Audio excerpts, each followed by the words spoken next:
Hello, dear viewers. Support me by subscribing to my channel and share my video if you like it. And also, make sure you comment your thoughts. Now let's start the video.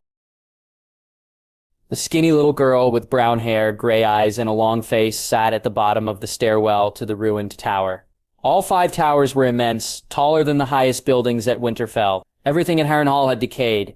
After Aegon the Conqueror extinguished House Horde with dragonfire, the stone had melted and cracked, and the men had been burnt alive. When the wind blew from the north, the castle would wail, either cries from the dead, Harren the Black, or gusts passing through the fissures of the lumpy, misshapen towers. Old Nan had told the Stark children stories about Harrenhal, the thousands of slaves who died building the monstrous stronghold, the human blood mixed into the mortar, and the many horrors that haunted the castle's past. What were stories, though, to the present? Arya had seen terrible things. The tickler practicing his trade, women raped 6 times in a single night, and bodies sliced in half by the mountain sword. Some of those bodies were the children of the raped women. Old Nan had scared them with stories, but Arya now knew true fear, to be so numb that your spirit died and you hoped only to survive until nightfall. She was a lamb now among a herd of sheep to be plucked, shorn, and slaughtered. Rosier hated how she felt, afraid, helpless, and meek. The small folk cringed and cowered, their lives at the mercy of the mountain, the bloody mummers, and the Lannister army. But things had changed the last few days.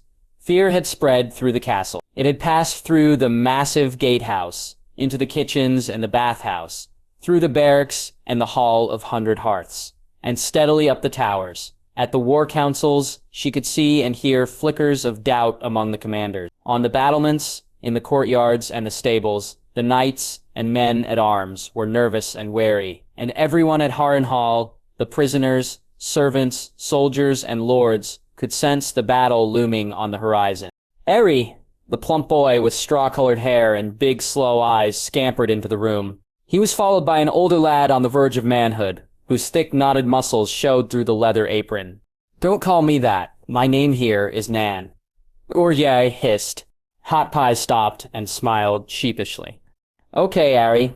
He handed her a tart stuffed with chopped nuts, fruit, and cheese. Rosier wolfed it down as Gendry looked around, hands on his hammer. Arak slept in a bed of straw hidden in an alcove beneath the Wailing Tower.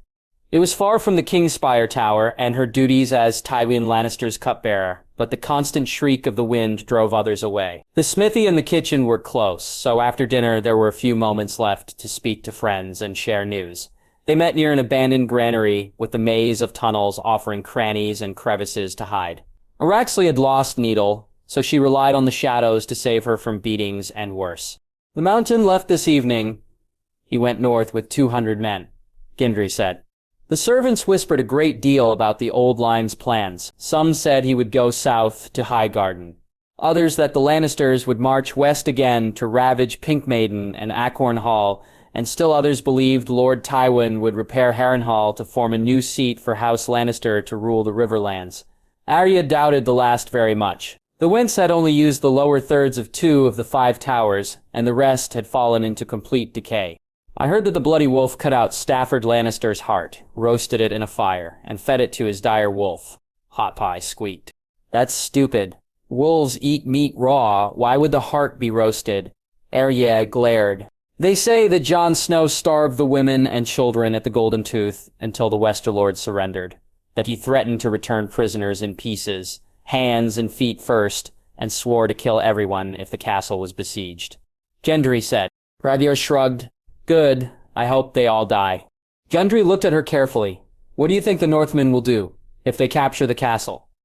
Harrenhal, with thick and sheer curtain walls and mighty gatehouse and battlements, seemed invulnerable. However, the castle had surrendered many times, although Arya vaguely remembered from lessons that dragons were often the cause. "Will they eat us or feed us to the wolves?" Hot Pie asked. "Goodwife Harrow says Northerners are all wargs who eat human flesh after battle. She says the Bloody Wolf is the worst of all, and that he feeds weirwood trees with the blood of children. I don't want to be eaten." Unlike her, Hot Pie still had a lot of flesh to eat. "That's ridiculous," she snorted. "Aery, at the Holdfast?" "You yelled, Winterfell.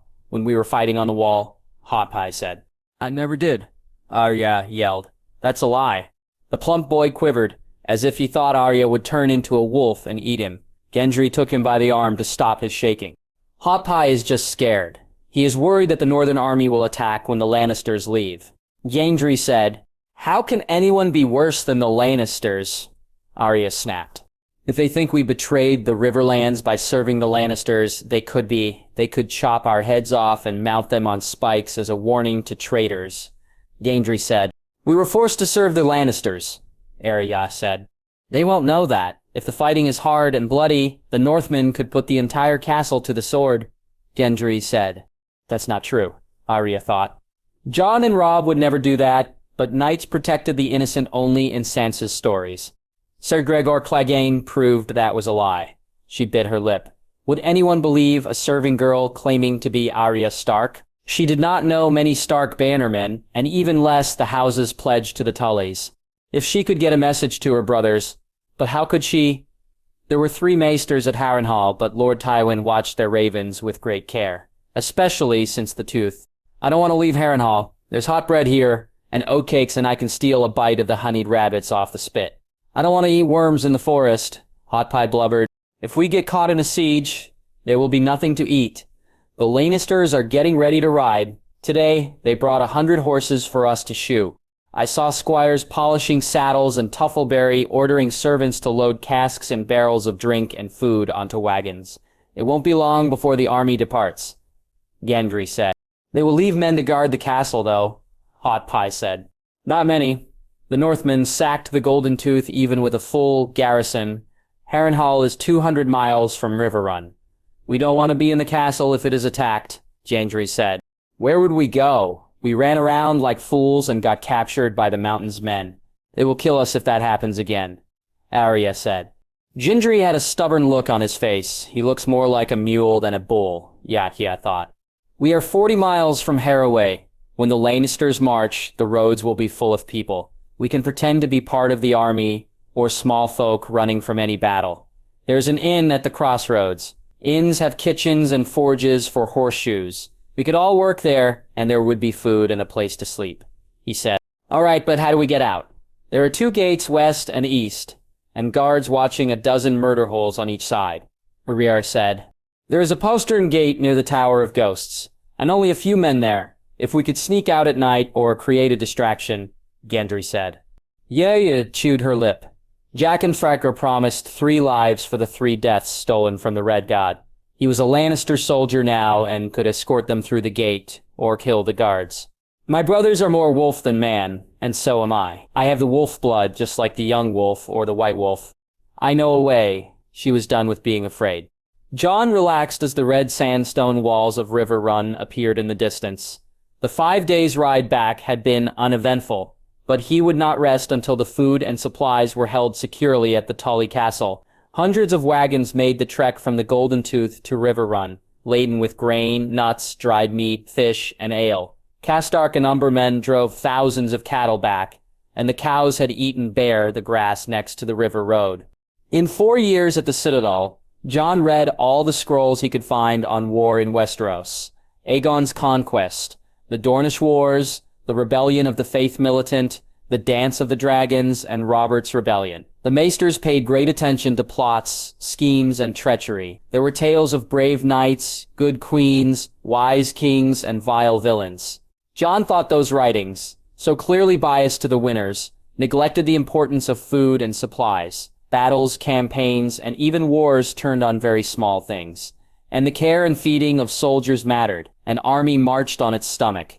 To ensure those supplies, Jon had to give up the Mormonts. 1,000 soldiers from Bear Island held the Golden Tooth under the Shuey Bear. Lady Major was ferocious, but honest, and Jon had made a vow on the honor of House Stark. He trusted her to keep the pledge. But 1,000 men, well-armored and intensely loyal, were a high price to pay, and only one of Mage's daughters would return to Riverrun. Jon surveyed the remaining troops. The Manderly brothers took charge of the supplies, their men guarding the many wagons. Eddard Karstark served as captain of the Outriders. fanning forward and doubling back to make certain there were no surprise attacks. Small Jon Umber had fallen near the rear, as the cattle took their sweet time on the road. Daisy rode by his side, as Lyra and Jory stayed with their lady mother. The Mormonair watched over the prisoners with the help of Chet, Jerion, and the Wintertown boys. They had only taken 4 dozen captives from the Tooth. Besides Sir Stafford and his 3 captains, the others were all sons of the leading houses of the Westerlands. The only exceptions were Lady Dorna and her daughter Jane. The lady prayed 7 times a day and kept both her children close. He rubbed Ghost's head, the shaggy pale fur a source of comfort and warmth. Ghost did not like the phrase. He tolerated Sir Stevron, but growled at Blackwalder. The irascible younger Frey was squabbling with his uncles and demanding that they provide men to transport the canopy bed back to the twins. Jon had not realized this, but there were several houses sworn to the Freys: Charlton, Arrenford, and Hay. The men of those houses seemed split between Sir Stevron and his grandson, and that did not bode well. The Freys and their sworn men were nearly half of the rivermen that followed Robb in battle. The guards on the walls hailed them with a salute as the western bridge opened.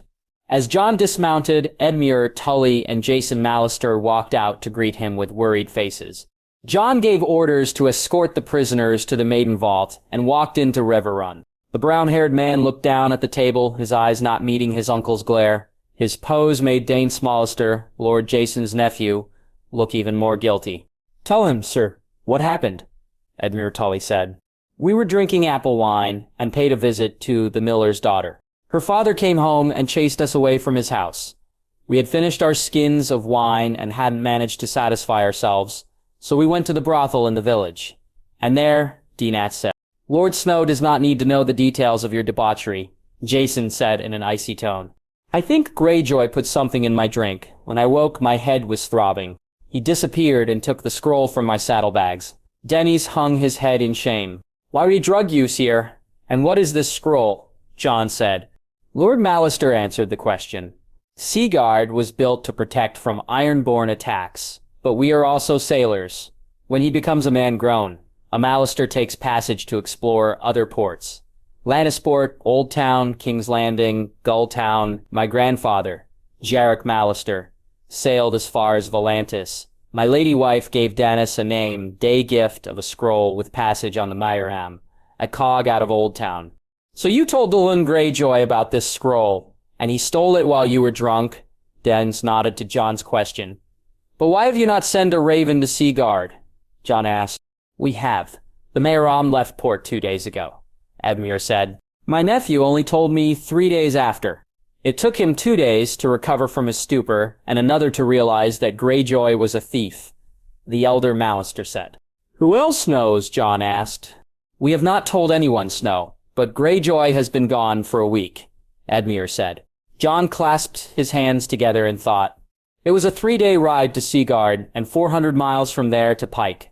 Theon would go there to see his lord father. The cog was slow and might take over a week to traverse such a distance. But the longships of the Iron Fleet were sleek and fast. What would Balon Greyjoy do? Would he accede to Theon's request and attack Lannisport? The Lord Reaper watched his 2 eldest die fighting the North and the Rivermen. Jon doubted that such a man would ever forgive those losses. "I will call a conference for the Northern Lords. Lord Jason, I would strengthen the defenses at Seaguard." The map of the North was spread out on the table of the Solar when they assembled in the afternoon. Many lords were absent from the castle. Roose Bolton and Rickard Korstark were further east on the river road. The Great Jon had lent his efforts and men to clearing the southern castles of Atranta and Wayfarer's Rest. Lord Hornwood had gone south but left his heir at Riverrun. And Crenoglemen were busy scouting the meandering twists and turns of the Trident. There was no time to mince words or answer curious questions about the cracking of the tooth. Dylan Greyjoy has left Riverrun. He is likely sailing to his lord father in Pike to ask for longships, Jon announced. "Will the squids attack Casterly Rock?" Daisy Mormont asked. "It could be that Balon Greyjoy allies with us, but it is also possible that he attacks the north." Jon pointed to the western shores of the north. "I doubt they go as far as Bear Island, but the Ironborn could land ships on Sea Dragon Point or Blazewater Bay." Galbart Glover blanched, and Gawain Flint's face reddened. "Why would Theon turn traitor?" Eddard Karstark asked. "If it were only Theon, I would be less concerned. But it is his Lord Father who controls the fleet." Balon Greyjoy saw his castle taken by northern swords, and pirates prey on the weak. The fighting strength of the north is in the Riverlands. Without a hostage, Balon may attack. Why would anyone want Sea Dragon Point? It is just home to otters, seals, and clams. Small John Umber said, conveniently forgetting the Glovers and Deepwood Mott. Before Lord Glover could voice his outrage, Jon spoke. The Ironborn have held Sea Dragon Point before. They could raid the Stony Shore, or sail the Salt Spear and the Blazeburn inland and threaten more settlements. They could reach Torrens Square. Torrens Square is a strong keep with 30 feet high walls. The Ironborn know nothing of siegecraft. Darren Hornwood said, "The Tallhearts could shelter in their castle, but then the Greyjoys could raid other areas. Castle Serwyn, Barraton, and Winterfell are close enough," Jon said. "But Winterfell is 200 miles away from Torrens Square," Dacey said. "The Golden Tooth is 200 miles away from Riverrun," Jon said. The Northmen went silent when they realized the import of those words. "Lord Snow, my father will be pleased to send men to Winterfell. He can send a dozen barges packed with knights, warhorses, and siege machines." Wireless Manderley said, "I thank you, sir. But we will need more men to defend the west. Any attacks must be stopped before the Ironborn capture Deepwood Mott at Torrens Square or Flint's Finger. I will send 1,000 men to reinforce those areas. Men can march to Seaguard and take ships north. I will send more archers and spearmen to Moat Cailin as well." Galbart Glover and the Flints were heartened, but the Karstarks and Small John Umber were not. "Lord Snow, the Lannisters," Torrhen said. "Aye, we must face the Lannisters. And there is some chance that Theon convinces the Iron Fleet to look south. But I do not wish to depend on the mercy of Balon Greyjoy. Ned Stark would not allow the North to be ravaged, and my brother Robb would not want the lands of his bannermen in danger." Jon said forcefully. The northern commanders departed, leaving him alone with Ghost and his thoughts. Robb had 16,000 men when they crossed the Neck. 400 had been left to garrison the Twins. Another 100 were at Moat Cailin, 1,000 Mormonts held the Golden Tooth, and 1,000 Glovers.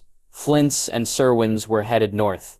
Even without losing battles, the fighting strength of the north had declined, and the Lannister army loomed. Robb Stark dismounted his horse, favoring his right side. His squire, Oliver, rushed anxiously over, but he preferred to limp than accept help. They had ridden hard the last 2 days and arrived at Grassy Vale on the border, shared by the Reach and the Stormlands. Grassfield Keep was called a castle by courtesy, but it was really a fortified watchtower, built of stone, with turrets and arrow slits for defense. Most importantly, there was a maester there, and Robb dispatched a raven to Riverrun for Jon's eyes. Robb was exhausted, and his legs ached and right shoulder throbbed. When he emerged from the castle, the guards had already watered the horses.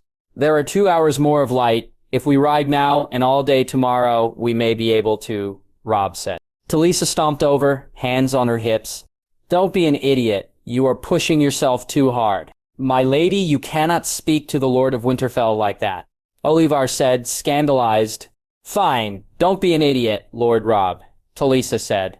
"You were unconscious for 7 days. If you get hurt again, you may not be able to ride at all." "My lord, there is an inn close, the Rose and Crown. We could get a hot meal, and the horses could rest in a stable. Bitterbridge is still 200 miles away, and Riverrun even further from Bitterbridge. A few hours will not be of any import." Saor Robar said, "I agree, Robb. Better to rest and keep the horses fresh." Catelyn Stark said, "Lord Robb, I could apply a poultice to your shoulder at the Rose and Crown. Don't you need to use your sword arm if you face the Lannisters?" Talisa asked. Robb sighed. He had lost this battle. "Very well, let us go to the inn." The inn was a tall timbered building with the bottom story made of gray stone and the top whitewashed wood. The stables were clean, and it rested near a copse of peach and plum trees near the Blueburn River. Above the plain door was a painted sign of a crown with roses on top. Robb wondered if some distant Tyrell cousin had founded the inn. Only Highgarden would put the rose above the throne. A short, stout woman emerged from the kitchens to ask their business. Robb handed her a fistful of silver stags, and the astonished innkeeper called for the stable boy and serving maid. The drafty common room was quiet as they demolished bowls of venison stew with carrots, peas, and onions, and roast duck served on brown oat bread drenched with drippings and scraps of cheese. He finished a cold sweet plum before turning his attention to the new recruits. You three were pledged to King Renly. Why change your cloak? Robb asked. Lord Stark, I would have given my life for King Renly and died happy, Brienne said. It was Sir Loras, our commander. He went mad. He tried to kill all of us, swearing that we must have helped the murderer. We were too shocked to fight back, Robur said. I, Sir Loras, thought that both you and Renly were dead, but that great wolf of yours growled, and his sister Queen Margaery calmed him down, Aemon said. Even so, Loras still thought that we had conspired against the king. He wanted to hang all of us that night, but your lady mother spoke for us, Robur said. We were fortunate that Lady Olenna was there. She told Loras that a trial was needed. They waited until Lord Mates arrived. Else Lucas and Oliver would have hung, Catelyn said. Robb shook his head. Somehow he doubted the wisdom of Mace Tyrell. Had the Tyrells killed his squire and Sir Lucas, any hope of an alliance would be gone. War and the fates of tens of thousands could turn on very little. He grimaced when the hot poultice touched his right arm. Lord Stark, was the ghost truly Stannis? Brienne asked. I saw his features in the shadow, the eyes, the brow, and the chin, but as to how such vile magic was performed, I do not know. But I would swear it was his face, Robb said. Then I vow to avenge King Renly. One day I will meet Stannis in battle. Brienne swore, Rizzy is not dead, he may still recover, but we are going north to fight the Lannisters. I do not know if we will face Stannis in battle, Robb cautioned. Lord Stark, we would pledge our swords. Without your words, we may have lost our lives, Robur said. Sarah Minquoy also nodded, and the two drew their swords out. Brienne of Tarth hesitated. My lord, I am not certain that I can. If you should fall in battle, I would need to serve Jon Snow in battle. And why would that be a problem? Robb asked. Lord Stark, they say that your brother fell upon Ser Stafford Lannister and butchered thousands of men when they slept, Brienne said. And why would that be a problem? Robb repeated. But such action is not fitting of a knight. It is not noble or just. Brienne said, This is war, not a song of gallant knights and fair maidens. I did the same at Riverrun. After capturing the Kingslayer, I rode hard for Riverrun in the hour of the wolf. There are thousands of Lannister men north of the Tumblestone. Most were asleep in their tents when we attacked. Better that my enemies die butchered in their sleep than my men die fighting. Robb said, Lord Stark, I do not know if I can follow such an order. I wish to be a true knight and protect the weak and fight for justice. Brienne said with an innocence that Robb's men did not share. My lady, work ears, not a tourney, or a game. You may think my brother seems hard and cruel, but his actions are for the North and to gain justice for my lord father. You must follow orders in war, because discipline is the soul of the army. Robb said those words kindly, but Brienne looked uncertain. Perhaps the Brienne could pledge her sword to me. Stannis has a great army around him and many guards. Lady Catelyn said, Do not throw your life away. Brienne brightened. If that would be acceptable to Lord Stark. Very well, Robb nodded. He accepted Robb and Aemon into his service and promised them a place at his home and at his table. Lady Catelyn extended the same vow to Brienne of Tarth. She was a skilled warrior, and his mother would need a guard at Riverrun and during battles. Perhaps Robb should have insisted that the oath of fealty be given to House Stark. Still, what trouble could Brienne make if she pledged her sword to his lady mother?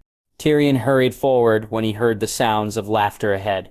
He passed a dying calico cat, bleeding profusely from a crossbow bolt, and swept into the lower bailey, with Bro and a dozen mountain clansmen trailing. The crowd of sycophants parted before the heavily armed guard. A portly knight was sprawled on the ground, carrying a melon on a stick. Tyrion arrived to see a fat, ugly, bald man in white armor hitting Sansa Stark with the flat of his blade. The girl, her dress torn down to the waist, cried in pain, and the crowd sniggered at the sight. What is the meaning of this? Tyrion yelled. At the center of the great room, Joffrey stood, flanked by Lancel Lannister and the odious Meryn Trant. A crossbow hung on Joffrey's belt. Sir Meryn and Sir Boros Blant, Sansa's tormentor, sneered at Tyrion. What sort of knight beats helpless maids? A knight who follows the orders of his king, Meryn retorted. I am punishing her for the crimes of the Starks.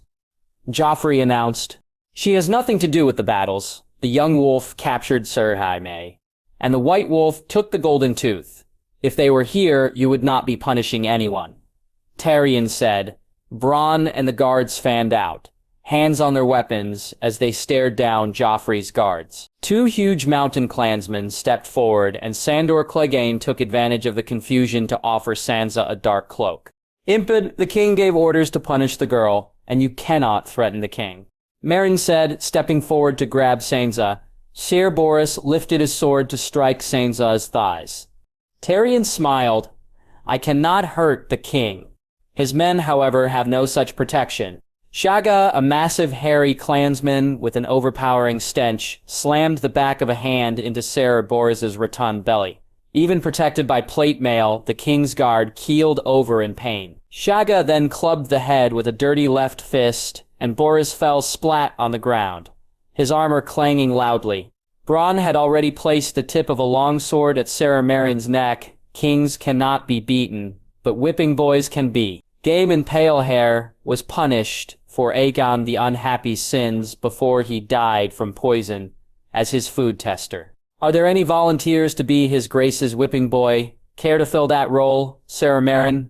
Tyrion asked. Sansa is mine and I can torment her how I like. Joffrey sulked.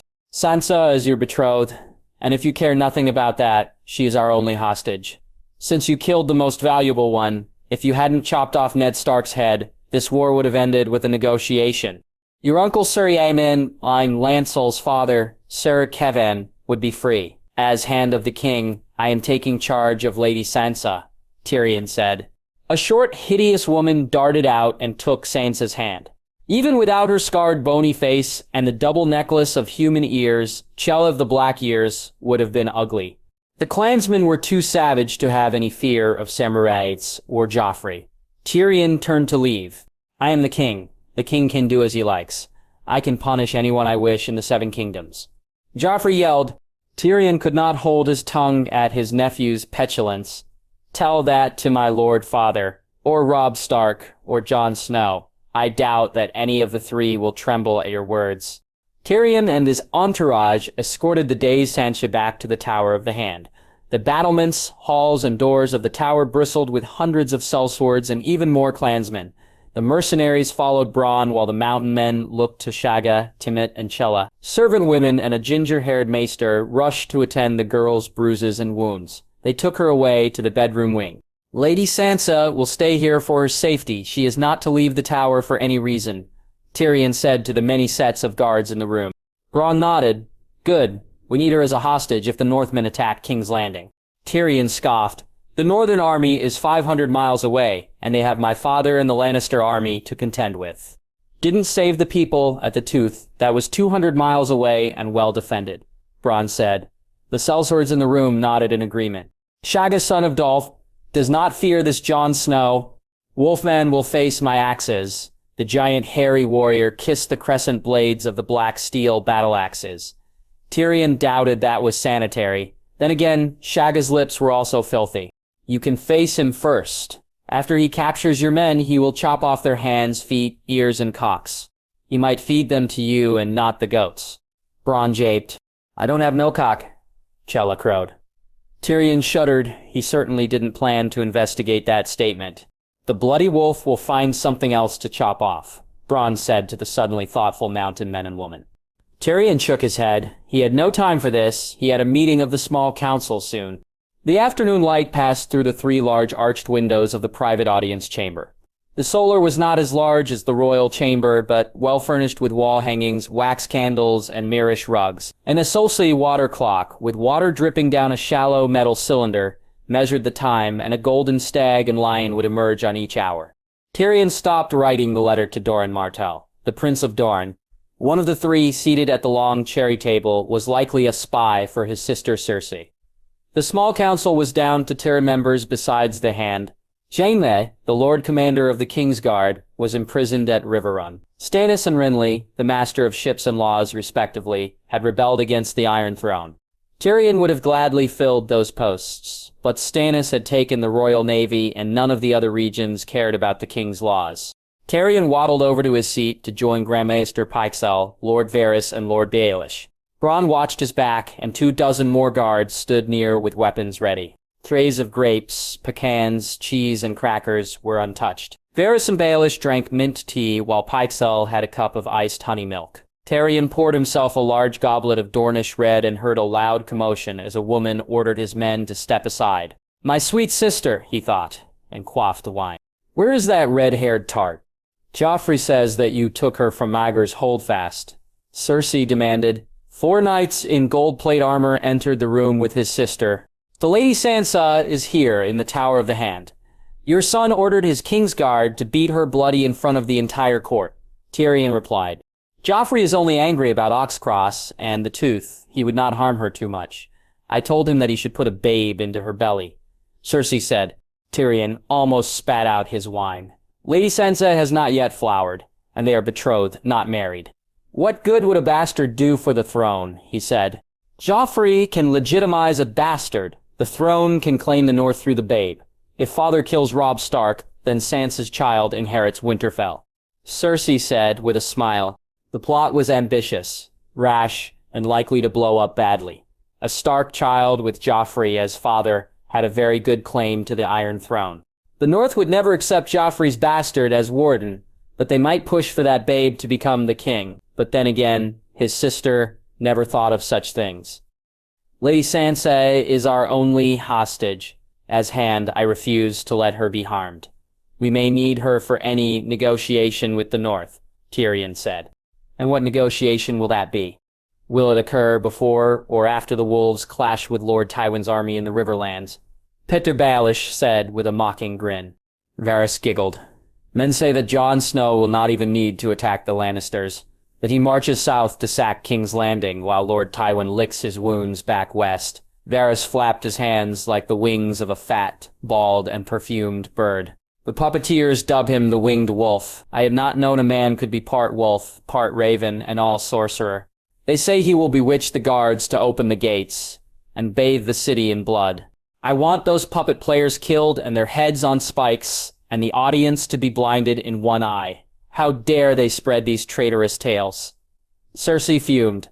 "If you punish people for speaking and watching, these absurd stories will spread further. King's Landing has no army that can take the field. Father must deal with the Starks, not us." "Lord Varys, do you have anything useful to tell us?" Tyrion said. "1,000 pardons, Lord Hand. I thought you wished to know the chatter among the common folk in King's Landing." The eunuch did not look sorry at all, but turned more serious. "My little bird spread odd tales about the Reach and the Stormlands. The Baratheon brothers had a parley with the young wolf attending. Somehow, both Renly and Stannis injured each other, and Robb Stark returned north. Was the Stark boy involved in this altercation? Perhaps we can use this to drive a wedge between the North and the other kingdoms." Baelish said. "My birds say that Robb Stark was hurt, but after a week, rose like a vengeful dire wolf. He accuses Stannis of attempted kinslaying and claims that the Red Witch conjured a shadow with Stannis' face to kill his brother. They say that the young wolf saved Renly's life at great risk to his own. They call Robb Stark a hero in the South," Varys concluded. He gritted his teeth at the terrible news. If the wolves got the swords of the Reach or the Stormlands, they could trap Tywin in the Riverlands. The fall of King's Landing would be certain after the Lannister army was destroyed. But what of the Baratheon brothers? Will they march for the capital, and which lords support them? Tyrion said. Force tittered, the rolls of fat on his neck quivering. That is very amusing. The Tyrell army is frozen because they must wait for their king to wake from his wounds. They cannot march and lose men by the day. Stannis is recovered, but no one wants to serve a kinslayer. And Renly was popular with the Stormlanders. Only few houses have gone over. Florent, Faring, Meadows, and Horp. Stannis may have a few thousand more men, but due to Robb Stark's words, House Karen, Tarth, Lonmoth, and Selmy have sworn not to serve a Kingslayer. Forest. Tyrion released his breath, happy for the good news. 10,000 men were insufficient to storm King's Landing. Between gold cloaks, guards, sellswords, and clansmen, nearly 6,000 soldiers defended the city walls. Stannis does not have the men, but if Renly wakes, or allies with the North, we will be in dire straits. Tyrion poured a goblet of wine for Cersei. Roserly shows no signs of waking, but that was 2 days ago at Bitterbridge, and I do not know if the Reach offered any swords to the Starks. Varys simpered. Lord Yan, perhaps I should go south as an envoy. I have done business with Taxleys before. I could go and sound them out. Renly may recant and pledge his fealty to his royal nephew for his brother's head, and I am too unimportant to make a hostage. Baelish said. Tyrion did not trust the unctuous Baelish. The Mockingbird was playing a deeper game, and many lords underestimated the Master of Coin as an up-jumped merchant.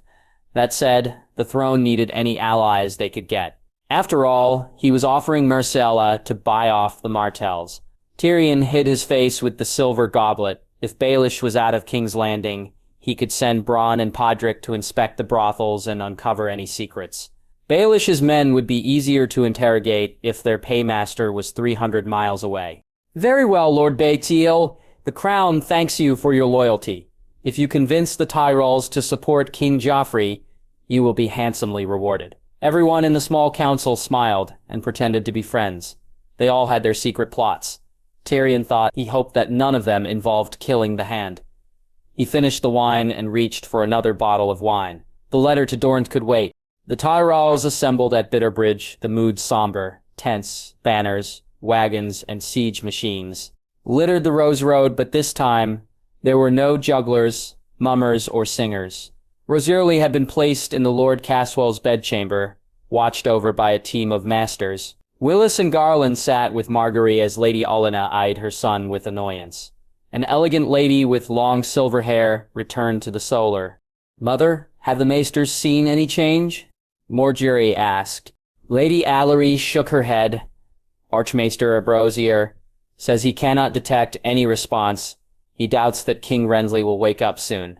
Willis is inconsolable. The Tyrells absorbed the news with a collective groan. I should have come to the parley. If I led King Renly's van, Stannis might have fled the field. And now Randall Tarly refuses to march. Mace complained, Lord Totsley has the right of it, Wella said. Without Renly, Highgarden has no claim to the Iron Throne, and men will not wage war without a king who can grant titles and lands. What happens if Ratsley dies? Garland asked. Lors will be besides himself. Besides sleep, he has not left Rainside for days. Allery said, Mother, Garland is asking for House Tyrell. We have declared against the Lannisters. What side will we take if my husband passes? Margaery said, looking to Olenna. The Queen of Thorns snorted. We cannot ally with Stannis. Loras wants to kill him, and more importantly, he may favor his Florent relatives, and as for the Lannisters, our spies say Joffrey is a cruel boy who ordered the Kingsguard to beat his betrothed. What about the wolves? Why not curry favor with the Starks? Garland asked. Robb Stark may have been lucky, but a callow boy cannot defeat Tywin Lannister. Mace declared. I was at Riverrun. The Northmen worship the young wolf, and the white wolf is feared. Lord Tywin does have more knights, cavalry, and men, but the North controls several castles standing in his path. Going west will not be easy for the Lannister army, Garland said. The Starks have one weakness, Willis said. They have no strong allies. Lord Ned Stark had 5 true-born children and a bastard, but he crafted no true marriage bonds. He married his oldest daughter to Joffrey, and the Starks have strong ties to the Riverlands and the Vale, Garland argued. Yes, but none of that helps. They are at war with Joffrey. The Riverlands are divided, as usual, and the Vale is silent. Lysy Arryn may have been a Tully, but she refuses to send any of her knights. The Starks need betrothals that give them swords, Willis said. What are you thinking, Willis? Margaery asked. You have an entire horde of companions and ladies in waiting. One of them could be a match with Snow. If the North falls, a betrothal with the bastard would hardly matter. But if the wolves win, then we might have a foot in the Stark camp. Willis said. Margaery wrinkled her nose. I have ladies in waiting, but they are married. Lady Lyanna is Garland's wife, and Lady Graceford carries a child. A few others are betrothed, and Arya, Mega, and Alisanne are years from flowering. Perhaps we should ask our bannermen, they may have daughters to spare, Willis said. Very well, Garland, please go find them.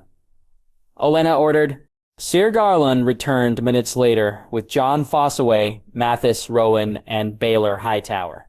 Owen Fossaway had come when he heard Snow's name mentioned. Willis informed the three lords of their thoughts. Baelor spoke first. Balin has told me much of this, Jon Snow. If he were granted lands, I would not object. But there are no female Hightowers of age. Ranzil Tarley has 3 daughters. Tala Tarley is 10 and 5. Jon Fossaway noted. Lord Tarley would stab himself with his sword Heartsbane, then marry his daughter to a bastard, Olenna said. If we suggested that, he would likely challenge you to a duel. What about bastards? Surely there are a few flowers that are lying about that would be happy to marry another bastard. We can give him Standfast in North March, Mate said. There is a Thalia Flowers. She is Humphrey Hewitt's bastard. Lord Hewitt has many daughters, and Thalia is said to be buxom. Mathis Rowan said, Perfect. We will propose a betrothal with her to this Jon Snow. Nate said. Owen Fossaway's face turned red.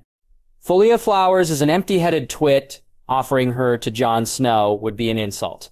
Mace Tyrell blinked at such effrontery from a 4th son. Before he could retort, Garland responded. Owen, you know Snow well. Who do you think is the proper match? Owen ignored the look of caution from Jon Fossaway.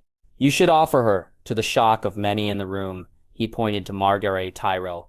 That is outrageous. If your father was not present, you would be in chains. Mace roared. I am married to the king, Margaery said with insulted pride. Who is likely to die or stay in a coma? Archmaester Ibros is unmatched as a healer, but he can do nothing. My lady, Jon Snow would make you a good husband, Owen said. Owen, your friendship, while admirable, has blinded you. Snow is not some gallant hero without flaws, Willis said. Owen directed his gaze at the air. Jon Snow is not a hero, and I know his flaws well. He is not lovable. He is headstrong and obstinate. Sometimes at the Citadel he was deemed proud or insolent. But he is cunning, brave, and loyal. Do you want a man to eat lemon cakes and sip tea, or do you want someone who can beat your enemies? Bah. In all likelihood, the Starks will lose to Lord Tywin, so this is pointless. My daughter will never marry a bastard. Mace blustered. Jon Snow has no lands or titles.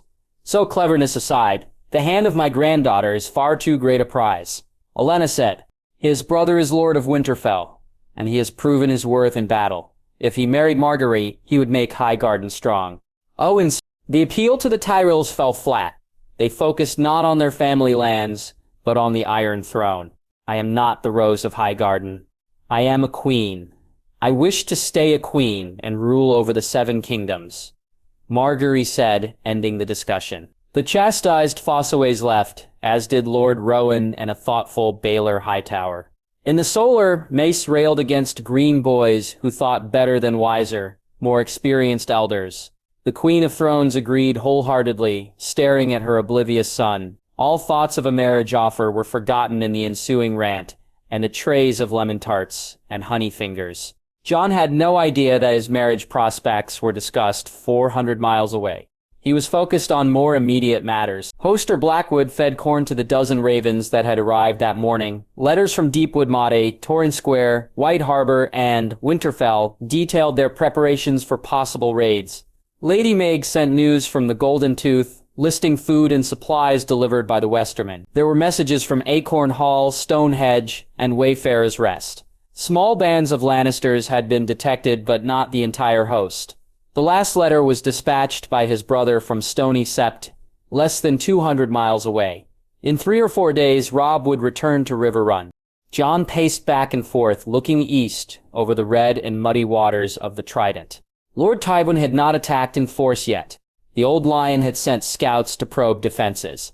Some were captured, others driven back to Harrenhal. Rivermen patrolled all crossings of the Trident north and south of Riverrun. More importantly, they had orders to dispatch messengers on fresh horses and find castles with ravens if there was any sign of the larger Lannister army. It took time to muster a host of 20,000 men, The lands around Harrenhal were vast and fertile, so the Westermen might have been pillaging one final time for forage. But it had been several weeks already since Oxcross, and still Lord Tywin had not marched. Jon thought it was an odd blunder. The north had the high ground, and the castles. With the fall of the Tooth, Riverrun was well supplied. Every day that Tywin waited, he gave the north and rivermen more time to prepare. He walked out into the courtyard, warm from the belches of the blast furnace. Large barbed steel bolt heads, over a foot long, hissed as they cooled in water. Small folk were sanding and polishing steel caps and gears. Other soldiers laid out large wooden beams and ropes, and the Wintertown boys were assembling machines in front of gawking bystanders. "Lord Snow, what are those things?" Small Jon scratched his head.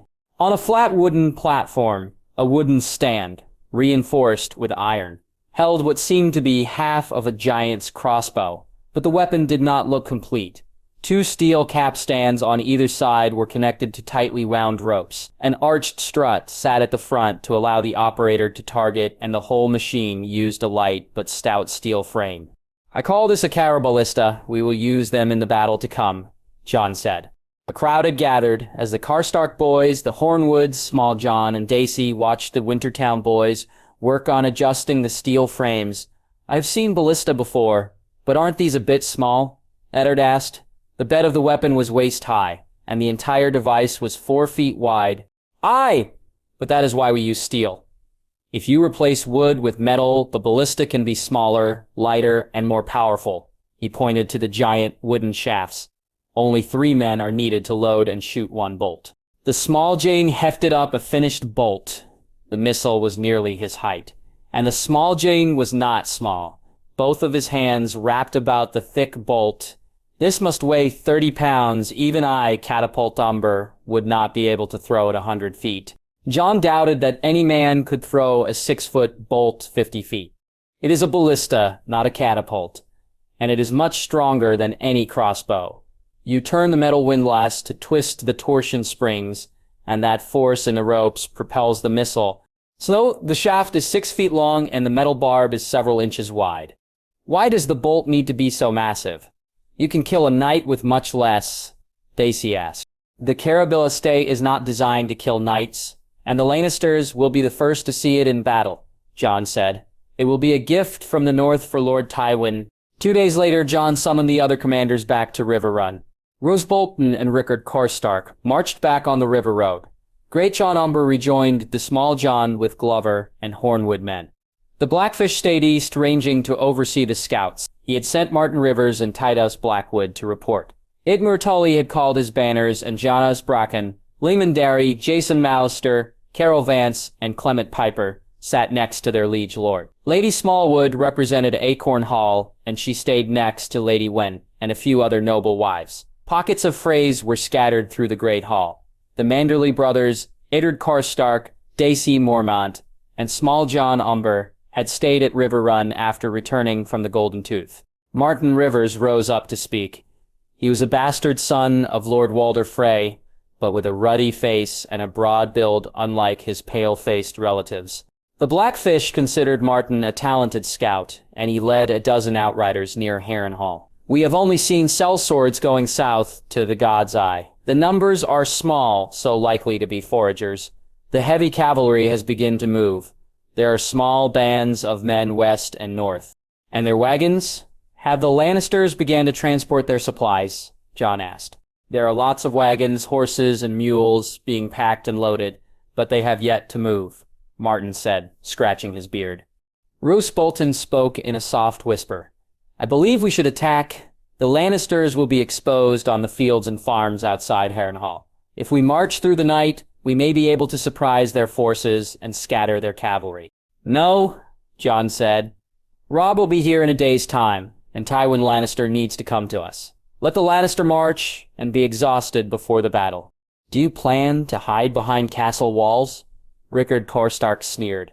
Jon refused to be baited. Tywin Lannister wants to return west. He has 3 choices. The army can go south on the Gold Road, but we know that Rensley has 70,000 men at Bitterbridge. If he attacks from the south, the Lions would be destroyed. Lord Tywin can also go directly west, but we have a ring of castles. Harrenhal, Pink Maiden, Atlanta. We would see the Lannister forces from a distance, and to be safe, he would need to take the castles. Lord Toddy, where else can the Lannisters cross the Red Fork? I have posted men at every crossing north and south of Riverrun.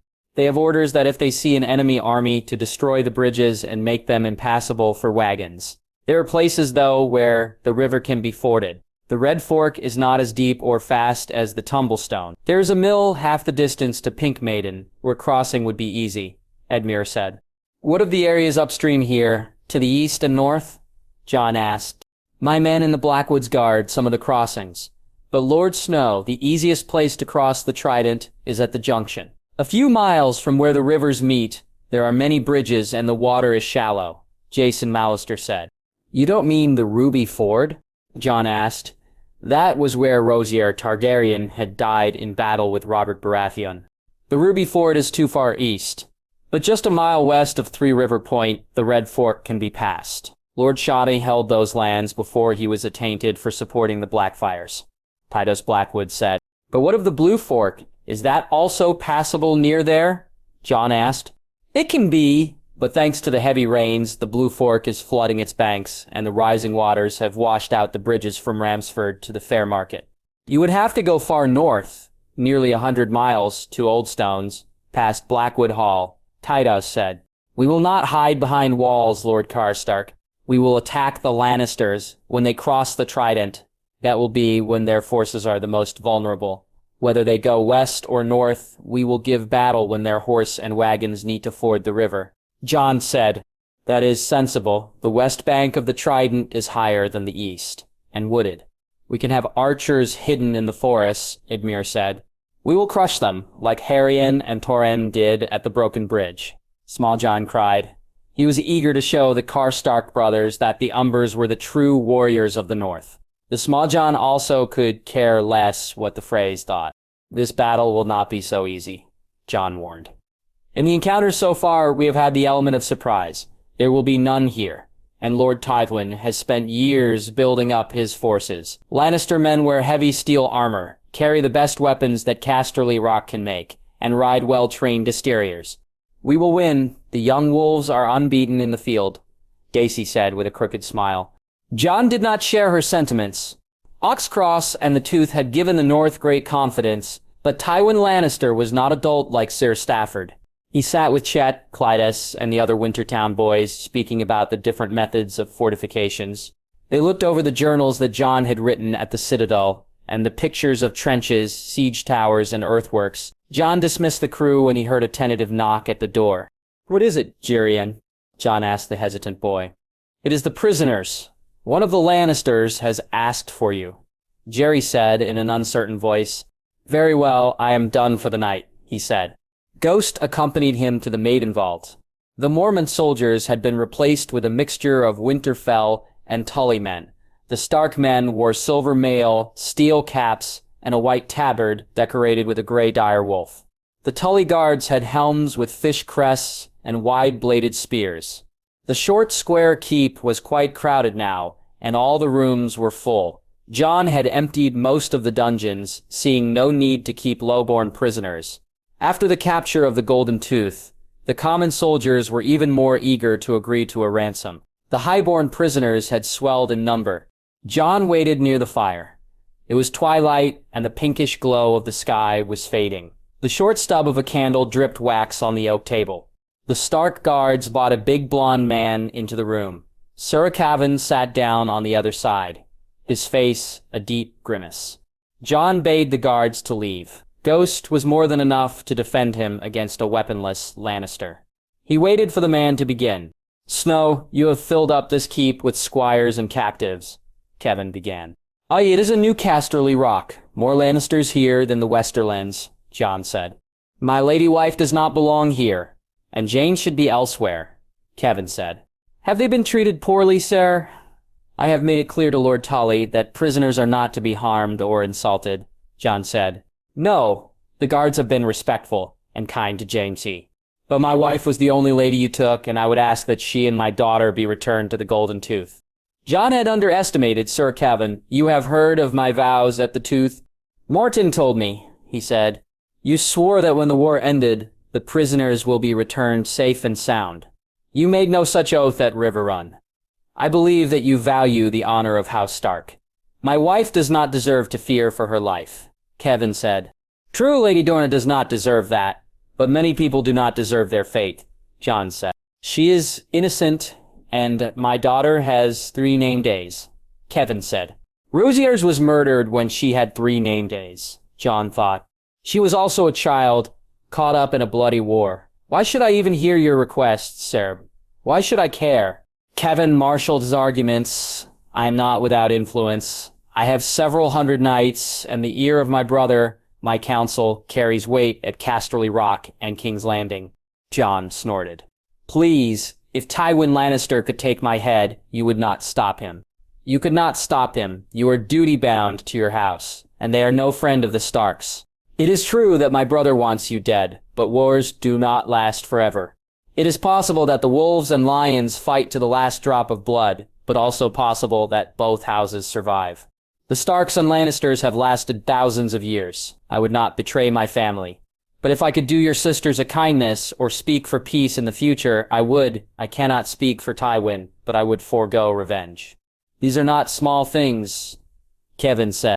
Jon considered the offer. Sir Kevin wanted to keep his wife and daughter safe. He had not asked anything for his sons or himself. I do not doubt your words, sir, but I will make no decision before the battle. If I grant this request, it will not be because I feared your brother. What if you die in the upcoming battle? Kevin asked. Pray that I live then.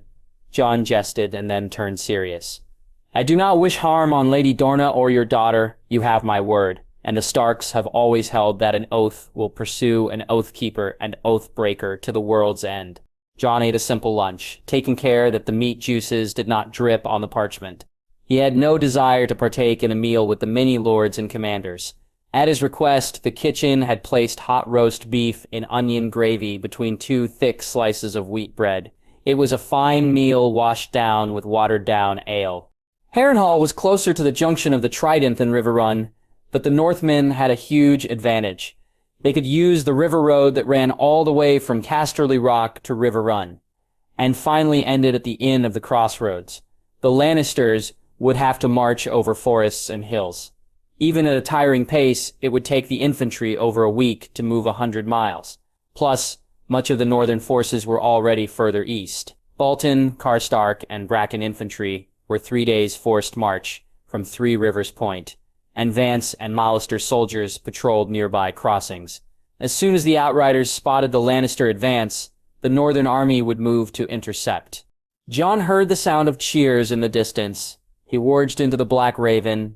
A dozen horses were riding from the south, led by a strong young man with thick brown hair and a heavy fur coat draped over his back. A lean dire wolf with gray smoke fur ran by his side, nearly as large as the white courser. Robb Stark and Grey Wind had returned to Riverrun. Jon stood outside with Dacy Mormont and other members of the battle guard. Small folk, soldiers, and lords waited eagerly in the courtyard and at the windows. Robb grinned and then grimaced slightly when he dismounted. Grey Wind greeted Ghost with a loud snort, and the 2 dire wolves raced off to the Godswood. Robb's guards had returned with Lady Catelyn, but there were 4 others, 2 men and 2 women. 3 wore plate mail of different colors. Red, yellow, and blue. The other woman was garbed in simple gray robes. Lord Stark, the army is yours, Jon said with a bow. Thanks, Snow, Robb said. He turned to the crowd assembled in the yard.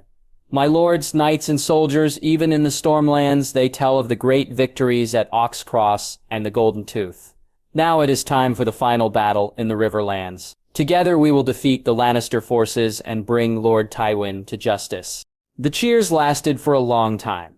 Jon waited until the men thinned away, and only a few of the battle guard remained. Finally, they made it to the Great Hall, where servants rushed to place 6 dishes on the long table. Jon noted with dismay that they did not serve Robb any trout. Instead, smells of roast chicken, suckling pig, and fresh bread filled the ball. Jon, I want you to introduce you, Robb said. Sir Robb de Royce, Sir Eminqui, Brienne of Tarth, and Lady Talisa. Pleased to meet you, Stark. You went to an army of 70,000 for an alliance, and you came back with 3 swords, Jon asked. And a healer, Robb said. Lady Talisa healed me from my injury at the hands of a shadow assassin. Lord Stark also saved us from the Tyrells. Sir Loras would have hung us for treason otherwise, Rosier. Jon arched his eyebrows. You left a great deal unsaid in your raven. As did you, Robb finished down his mug of ale. He stood up. Come on, Snow, we have much to talk about. But Robb, you have just arrived after many hours of riding. We had no food this morning, and you are still injured, Catelyn said. The dark-haired healer voiced her agreement. We have a battle to plan, and I have a great deal to tell Jon. I assume he has much to tell me. Rogue said. Olivar Frey stood up as well to accompany his lord. Sit, all of you should eat and rest. Those are my orders. The 2 brothers walked off alone. They spoke for hours on many different things. Once again, Jon marveled at the speed of his brother's understanding of military matters. Robb had a natural flair for tactics. He crafted a plan of attack, imaginative, audacious, and quite dangerous. Jon would have to prepare the stage. Should I leave now? He asked. Robb shook his head. No, I will address the commanders first. They should know how the battle will unfold. Your position will be the most dangerous. There is no victory without risk, and no peace unless we win this war, Jon said. They met in the Great Hall with the lords and commanders of both the North and the Riverlands. Only the Blackfish and Lady Mormont were absent. Robb spoke about his month in the Reach and the Stormlands. The story of the Baratheon brothers and the Shadow Assassin mesmerized the audience, and the well-respected Sir Roger confirmed the tale. Roose Bolton stood up. Lord Stark, if Stannis Baratheon is a kinslayer and Renly is hurt, then who does the North support for the throne? I do not know, my lord, but it does not matter, Robb said. The Great Jon banged a meaty fist on the table. I say we declare the North independent. There is the only man. Enough, my lord, we have more important things to do. Regardless of who wishes to hold King's Landing, we need to defeat Tywin Lannister and break his army. The North and the Riverlands will not deal with the Iron Throne from a position of weakness, Robb said. What are your plans for defeating Lord Tywin? Dacey asked. We prevent the Lannisters from going south. The Gold Road meets Blazewater Rush, southwest of the God's Eye. It is a deep and swift river. Destroy the bridge there. Make certain it cannot be passed, Robb said. Lord Stark, there is no sign that the Lannisters are going south. Martin Rivers said. It does not matter. I will not risk them escaping. It is 250 miles due west from Harrenhal to the Red Fork. If their army moves that way, we will bleed them and make them pay for every mile they march. We will not give battle, but attack their horses and raid their supplies, which leaves the northern crossing where the 3 forks meet. That is where the battle will be. It is the shortest way for Tywin to cross the Trident, Robb said. But Lord Stark, if the battle is at the ford, do you mean to split our forces? Edmure Tully asked. We do not have enough. Between the North and the Rivermen, we have 17,000 men. The Lannisters have 25,000 men. We cannot split our forces into 2. How, then, do you expect to stop them from crossing? Rose Bolton whispered. I will hold the other side, Jon said. My brother will hold the northern side of the fork. He will have 2,000 men.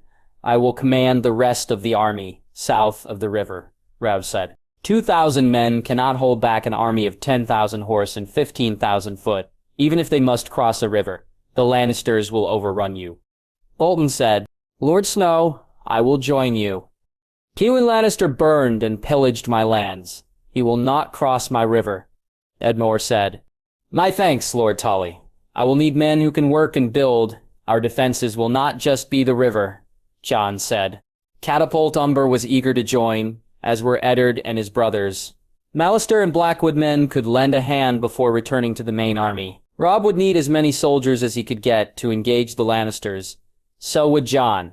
Arya Stark saw the 3-story inn first, with turrets and chimneys of white stone. Her night vision was better than both Gendry and Hot Pie, and she had been here before with the king and her father, when her sisters still bragged about being Joffrey's betrothed. She had a dire wolf then, with dark golden eyes and gray fur, and she loved the wolf and the wolf loved her. That had been 1,000 years ago. They had traveled for a week in the shadow of the Lannister army, resting during the day and walking at night. Hot Pie had stolen a sack full of bread from Harrenhal, but the bread had gone hard and stale, and they finished it last night. They had no food left. The inn at the crossroads had seen better days. A rusted gibbet hung outside the yard, and the wall of broken white stones was overgrown by moss. The ground was all weeds, dead brown grass, and a sea of brown mud. An ox cart with a broken wheel blocked the stables. Arya crept around in the darkness. There were no horses. For an inn to have no horses, even in the middle of the night, Arya wished once again she had Needle. "Halt! Who goes there?" A young girl was on the porch, pointing a crossbow. Hot Pie flung his hands up in the air. Gendry pulled the hands down. "We mean no harm. We are just travelers," Gendry said. Two little boys and another girl appeared.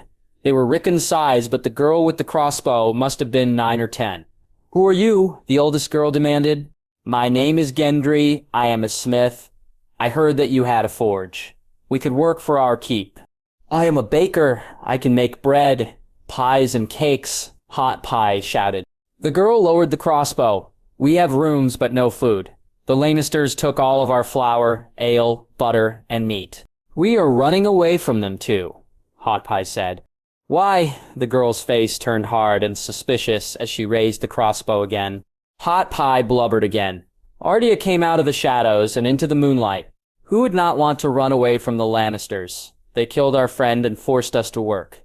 The bony-faced girl relaxed. "If she wasn't so thin, she might have been pretty. They hung my great-aunt from the gibbet outside. Some lady arrested the imp up here, and they killed her for it. Can we stay for the night?" Arya asked bluntly. The girl nodded. "We don't turn away any children." She lit a short tallow candle as they walked in the dark inn. Arya could see many sets of curious eyes in the common room. "It wasn't so bad before, but the Lannisters moved north and they took everything we have. And the wolves are going to kill us all." A boy's voice squeaked. "Shut up, Ben. We all need to get some sleep." And the girl blew out the candle. That night, Arya dreamed that she was a wolf again with a great pack that ranged over rivers, fields, and forests under the harvest moon. She was a great fierce she-wolf, stronger and swifter than her dozens and dozens of smaller cousins. She could kill stags, outrun horses, and outfight lions. She had 4 brothers and a sister that had been slain, but her brothers had not forgotten her, and they were coming to bring her home. Her brothers mighty and terrible, the Grey King with no fear, and the White Wolf who stood alone. These brothers had drank the blood of men in battle. In wolf dreams, her belly was not hungry, and she had no fear. She would run free. Rui awoke next morning, the yard loud with noise. Huddled outside were dozens of peasants, and the 10-year-old tried her best to guard the door. "What's happened?" she asked. Gendry pointed outside to the desperate small folk, praying and sobbing. "They are fleeing from the Trident. 5 miles away, they saw soldiers, thousands of them." Willow Heddle turned. "They say that the Northmen are building across the Red Fork ditches, walls, towers. There is a banner, a white dire wolf on a black field.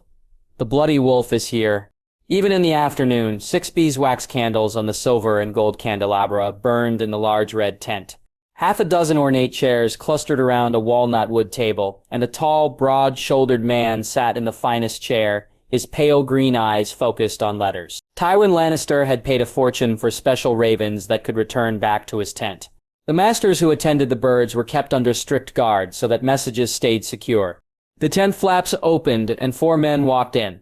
The largest, 8 feet tall, with massive shoulders and arms the size of tree trunks, towered over the rest, even though 2 of the other men were strong and powerful fighters. One of those warriors, with dark shoulder-length copper hair that matched his burnished bronze armor, stepped forward. "Lord Lannister, the Northerners have been fortifying the north and west side of the Trident near the junction of the 3 forks," Adam Marburn said. "How long?" Tywin asked. "At least 3 days. Perhaps more," Marburn said. "And why was I not told earlier?" Tywin said. A chinless man wearing a yellow doublet with a blue rooster shook in fear. The other 3 men were less craven. Clegane's men were scouting north. A dozen were found a day ago, hung from wooden gallows on the south side of the river. Crows and ravens ate their eyes. He believed they snuck over to spy on the Northerners and were caught. Clegane interrogated the peasants. "The banner of the White Wolf has been flying for days." Brienne said. I will kill that fucker, Snow. I will cut out his eyes and smash his head, the Mountain said. Tywin looked at his monster with distaste. So why haven't you? I gave you 1,000 men. The chinless man clasped his hands together, looking more like a septon than a knight. Arya Swefta looked as brave as the chicken of his house. There are miles and miles of walls, 10 feet high, with ditches and spikes. A dozen watchtowers rise from the ramparts, and more are built every day. Smoke burns at all hours from behind the walls. Who knows what foul rituals and vile sorcery this bastard is conjuring? Harris ranted. Tywin revised his opinion. A chicken had more courage and sense than the Knight of Cornfield. My lord, I beg the honor of leading the attack. The wolves captured my father. My cousins were dragged in chains from the Golden Tooth to Riverrun. Lyle Crakehall cried. The strong boar clenched his hand like fists. Adam Marbrand hid his emotions better. Lord Leinster, I would welcome my chance to try my steel against this Snow boy. My father may have withdrawn from battle, but I seek revenge for my brother, good sister, and nephew. Tywin snorted and locked his eyes on Clegane. Have you gone soft, Clegane? He killed your men. Cross the river and kill him. The brute stomped from the tent, with Harris Swift following. Tywin stared at the two angry knights. Swift is a lost cause. I thought you two had more sense. What banner do the Starks fly in war? The strong boar looked confused, much like his fierce but not over-bright father. Sabred Annam answered, a snarling gray dire wolf on a white field. Our reports do not mention the bastard having his own coat of arms, and yet he shows up flying a white wolf. Why? Tywin answered his own question. He wants us to know he is there, for you to attack him. Lord Lannister, we all want to attack him. We know his crimes in the Westerlands. If we send 10,000 men across, we would break his defenses, regardless of the wall, Magrin said. And how many men would you lose? What do you think Snow has prepared? Caltrops, iron spikes. He will have trapped the river and dug pits, Tywin said. Caltrops and spikes will kill 100 men at most, but we will still win, and we would cross the Red Fork, Martran said. Our scouts say the main army is west. No, Clegane will waste his scum to set off the traps. Some jobs are suitable for dogs and goats. Lions will attack when we are ready, Tywin said, dismissing them. He called for a maester and sent a raven to the Inn of the Kneeling Man. Robb greeted Sir Brynden as he led the houses pledged to House Tully into the command tent. Robb and his guard had ridden last night past the Inn of the Kneeling Man. They bivouacked near the river road, and rivermen from the west and the south joined them. Piper and Vance men still marched, but the bulk of the army had assembled. Even Rose Bolton and Rickard Karstark attended the meeting, although their infantry were 20 miles behind near the inn.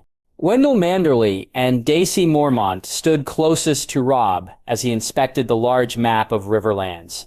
Cheverobor and Saramin answered questions about the Tyrells, as newcomers sought to hear wild tales about Baratheon treachery and the Red Witch. Robb welcomed the distraction which allowed the Blackfish and Martin Rivers to speak quietly about the enemy forces. The Lannister army was less than 40 miles away. The walls are astonishing, Perwyn rode back with the report. The White Wolf has built miles and miles of defenses, ditches, towers, walls. He has scorpions, trebuchet, ballista, and all sorts of terrifying weapons. He will give the lions a fierce battle. Sextefron said, Snow has a catapult with him too. Catapult John Umber. My son will deal a mighty blow, just as he did at the Tooth and at the Whispering Woods. The Grey John roared. Hoster and Brynden are there too. Sir Lucas Blackwood said of his two brothers, Blackwood's built the walls and will defend the Red Fork with Sir Edmure. Then they will be swept away. Brynden Blackwood doesn't know a sword from his arse. And Hoster, well, that boy is so weak that my girls could snap him like a twig, and if Blackwood men built the walls, no doubt they will fall from a stiff breeze. Juno's Bracken said, You bitter old fool, you are hoping for our defeat. Do you plan to betray us to the Lannisters? Tytos Blackwood yelled, Face sense, you dolt. Jon Snow has only 2,000 men. If the Lannisters launch an attack with their full army, the walls would fall. Jon Bracken retorted. The two lords went chin to chin, and their relatives Harry Rivers and Henry Bracken faced off with Sir Lucas and Little Ben Blackwood. Ben was Carol Vance's new squire and looked tiny compared to the broad and sturdy Hendry. Lord Tyus was a few inches taller, but Lord Jonas was heavier with thick shoulders and burly arms, fattened by age. Robb sighed. No one could resolve the Bracken feud. But he had enough arguing for one night. "Stop! Lord Bracken is right," Robb said sternly. "If the Lannisters launched their army over the Red Fork, they would shatter the wall. 10,000 men could sweep away those defenses." An astonished Great Jon yelped. But, should we not send more men? What will happen to Master Snow then? Jon would most likely die. Even the best general cannot defeat more than 4 times his number, and the Westermen are better armed and armored. Robb said to the shocked crowd, "What is the key to defeating Lord Tywin? What is Jon focused on since my father was slain?" Robb's remarks stunned the tent into silence. He answered his own question. "Food, my brother has focused on the food stored in wagons, guarded by the infantry. Sir Brynden. The wagons are 40 miles away from the Trident. The roads are narrow and rutted. It will take 4 days to reach the Red Fork, and the crossing will be slow," the Blackfish said. "If the Lannisters send all their cavalry across the Trident, they would abandon their supply train. We could counterattack the wagons and capture their supplies. The men holding the Red Fork would die, but the Lannister army would be doomed," Robb said. "Stark, my son Eddard, is on the northern side. How could you abandon him?" Rickard Stark cried. His 2 older sons, Harrenhal and Torrhen, scowled. "Lord Stark, if I am willing to sacrifice my brother, then you can lose one of your sons," Robb snapped. "If they cross the Red Fork, the Lannisters have to travel over 300 miles to the Golden Tooth. Without food or supplies, how would their men fare? They would starve long before they returned west. They cannot cross the Blue Fork. Our troops would hold the south. If they fled north, we would crush them against the Trident or Iron Man's Bay." Robb's face stayed hard. "My lords and knights, Jon knew all of this. My brother and I planned this together. He volunteered to hold the river crossing. 2,000 lives would buy victory over 25,000 if Lord Tywin ordered a full attack." "Lord Stark, is there no other way?" Sir Brynden asked. Robb shrugged. "My brother does not think Lord Tywin will send his entire cavalry. Jon believes that the old lion is too wary, and that after the broken bridge and the Golden Tooth, Tywin will probe and search for weak points first. Jon expects the lions to send a few hundred men, then 1,000, and only when those have failed, mount a full attack. In that case, we have several days and our forces would be ready to charge the Lannister flank during the attack." "But you are not certain?" Great Jon Umber asked, worried about his son. "No, Lord Umber. Tywin Lannister may be wary, but his men are not. The Mountain sells wards, and the Westermen knights.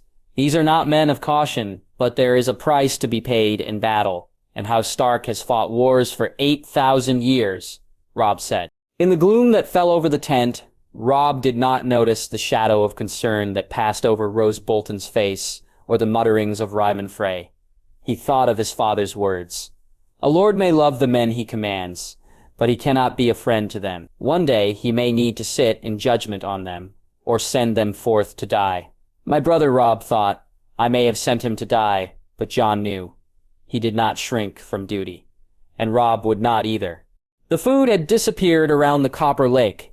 Rabbits, goats, boars, stags. The scent of horse and mule were strong, but they were guarded by men with sharp spears and axes. Nymeria did not care, but her little cousins feared men, even dead men. Her pack was gaunt and silent, hundreds of wolves hungry for prey. They looked to her, the Alpha, to guide them, and so she went north, leading her pack. They passed through burnt villages, the bones of men hanging from apple trees, picked clean of any fruit, and ruined farms with no sign of life. The she-wolf sniffed in the air. In the brambles and tangles of the underbrush, along the narrow gullies and ditches hidden from the roads, Nymeria smelled the scent of a girl, her girl. There had been a skinny little girl once that had hugged her and cradled her in sleep and even tried to give her a bath. The dire wolf had lost that girl, somewhere near the deep and swift waters, where half-drowned trees dripped on pools of brackish water. Nymeria remembered a hug from the crying girl, then a lot of babble, and then rocks thrown that hit her in the snout and ribs. But that was 1,000 years ago, when she was weak and small. Now she was grown, a queen among wolves, strong and fierce, like the brothers of her litter. Nymeria heard the bells first through the trees. Men on horses led by one with 3 silver bells in his long braided hair, oiled with fatty grease drippings. They rode through the rain armed in leather and chain, swords and axe clanking. There were 4 men muttering their man talk, pointing into the dark, wary as a baby fawn. Nymeria waited until the men passed, and the horses began to snort and whinny in fear. She rushed forward and ripped the belly of a brown charger open, blood and guts spilling on the dirt road. The other mounts screamed and reared in terror, and dozens of other wolves hurtled through the rain to attack. Her brothers and sisters killed the hairy man, tore apart the feet and arms of a dark man, and savaged the pale man, fleeing as his horse succumbed to bites at the thighs and knees. Only the belled man kept his saddle and drew a curved metal claw, standing his ground. Nymeria slid into the shadows, and when the man swung the blade forward, the she-wolf sprang and clamped her jaw around the neck, biting through hair, skin, and bones, blood spurting into the air. Her paws landed on the muscled back of the horse, ripping and tearing, and the dappled stallion fell heavily to the ground. Nymeria spat out 3 silver bells, and the head rolled on the ground. The pack fell upon the wounded horses and devoured them alive. Black smoke from 24 fires drifted south over the Trident. The Northmen and Rivermen had cut down every single tree on the northern shore of the Trident. The logs, thick as a man's thigh, were stacked in huge piles, to be sharpened at the top and hardened by fire. These were stakes, and Jon put the vast quantities of timber to good use. 3,000 men had worked 6 long back-breaking days to build a set of fortifications unlike any seen before in the Riverlands. Jon's army was 2,000 strong, but Lannisters, Blackwoods, even curious detachments from other commanders had volunteered. Eddard Karstark and Small Jon Umber led the men in the hard work, and Chet, Tyrion, and the other Wintertown boys dashed here and there, relaying orders. Jon stood at the palisade 10 feet high, 1,000 feet back from the north edge of the Red Fork. Even the best archer in the Raven's Teeth could only shoot 1,000 feet with a weirwood bow. 200 feet from the river, Jon had constructed the first trench, 10 feet wide and 10 feet deep, in a jagged V shape that stretched the entire 2 miles of the fords. The edges were anchored by the Red Fork as it turned swift, wide, and deep. An attacker would have to descend, cross the narrow bottom, and climb out the opposite side of the ditch. That trench had been dug to break up a charge over the Red Fork and to prevent the enemy from swooping down at night or volleying arrows at men working during the day. Jon could not spare any men or boys for guard duty. Every soldier exerted his full energy on the fortification. With the first trench as an obstacle, there were no attacks besides a band of foul-mouthed soldiers wearing the 3 dogs of House Clegane. Ghost had tracked them, and Jon and Umber men had captured the foul-mouthed bunch and hung them all after questioning them. The defensive works that followed were far more important. 400 and 700 feet from the first obstacle were 2 other trenches, 12 feet wide and 10 feet deep. A stream flowed off the Blue Fork, and by careful digging, Jon diverted that water into the inner trench, where the ground was low and level with the plain. Behind the trenches, he constructed a rampart and a palisade 10 feet high. The rampart was excavated into the ground, making one final deadly ditch to cross. On top of the palisade, Jon built an embattled breastwork with crude wooden roof. The roof would absorb any missile fire from above. The breastworks would offer cover and concealment to archers and spearmen. Large stakes, cut like stag's horns, jutted around where the breastwork joined the rampart, checking the ascent of the enemy. They had constructed 24 watchtowers, and the men steadily built more in between, so that the final intervals between each station would be 80 yards. The siege machines were stored near the watchtowers, and ramps were built so that sets of horses pulling the caraballista could climb onto the palisade. The hard work had been the extensive ditches and the palisade. That had taken a great deal of manpower. Now the Wintertown boys were directing another set of defenses that would cost the Lannisters dearly. Closest to the walls, short trenches were being dug, 5 feet deep. Sets of stakes were planted in rows and fastened to the bottom while the boughs stuck out. Any who stepped in would impale themselves on the sharp stakes. These were called gravestones. In front of those, shorter pits of 2 or 3 feet deep were dug, and stakes were planted in them, with the tips projecting not more than a few fingers above the ground. The earth was smooth around the fingers and the pit covered with twigs and brushwood. These were lilies, named for the resemblance to those flowers. Lastly, there were blocks of wood a foot long with iron spikes buried in the earth and scattered in all directions. These were spurs. Lannister men would have to cross rows and rows of deadly traps under deadly fire. By the old gods, Snow, those Southern knights will shit themselves when they see this, Jon yelled. Ched and Clytus guided a team of 2 mules up a ramp. Jon stepped behind the caraballista and peered toward the river. He aimed the bolt toward the Red Fork. The siege machine could reach as far as the middle of the muddy river, but the Wintertown boys had orders to aim the deadly weapon only at enemies past the second trench. I have not read about these types of defenses in the histories at Blackwood Hall, Hoyster said, as he tended a dozen ravens at the watchtower. Could I shoot the ballista? Just once? The small Jon pleaded. Umber, we need every single bolt. We still need to do more to prepare. Dig pits, set traps, stock missiles, erect watchtowers, Jon said. Master Snow, we must be ready. You have 2 miles of walls and many more ditches and pits. You have more traps than I have ever seen. Admiral Tully said. Jon shook his head. After finishing the last ditch, 1,000 Vance, Mallister, and Blackwood men had departed to join Robb's host. Once again, there were only 2,000 to hold the northern side of the fork. We can never stop preparing. When Lord Tywin truly attacks, we will be outnumbered, perhaps by as 4 or 5 times. We will need every single bolt, arrow, spear, and sword. Our traps will not defeat the Lannisters, only bleed their men. We will have to defend the walls and send troops to weak points. We will have much to do when the true battle begins. The more we prepare now, the easier we kill the enemy then. Eddard Karstark chuckled at Smaugson's grumbling, sat and rushed across to them, waving his hands. Master, we see men crossing the Trident. Jerry spotted them from the watchtower. Jon looked through the spyglass.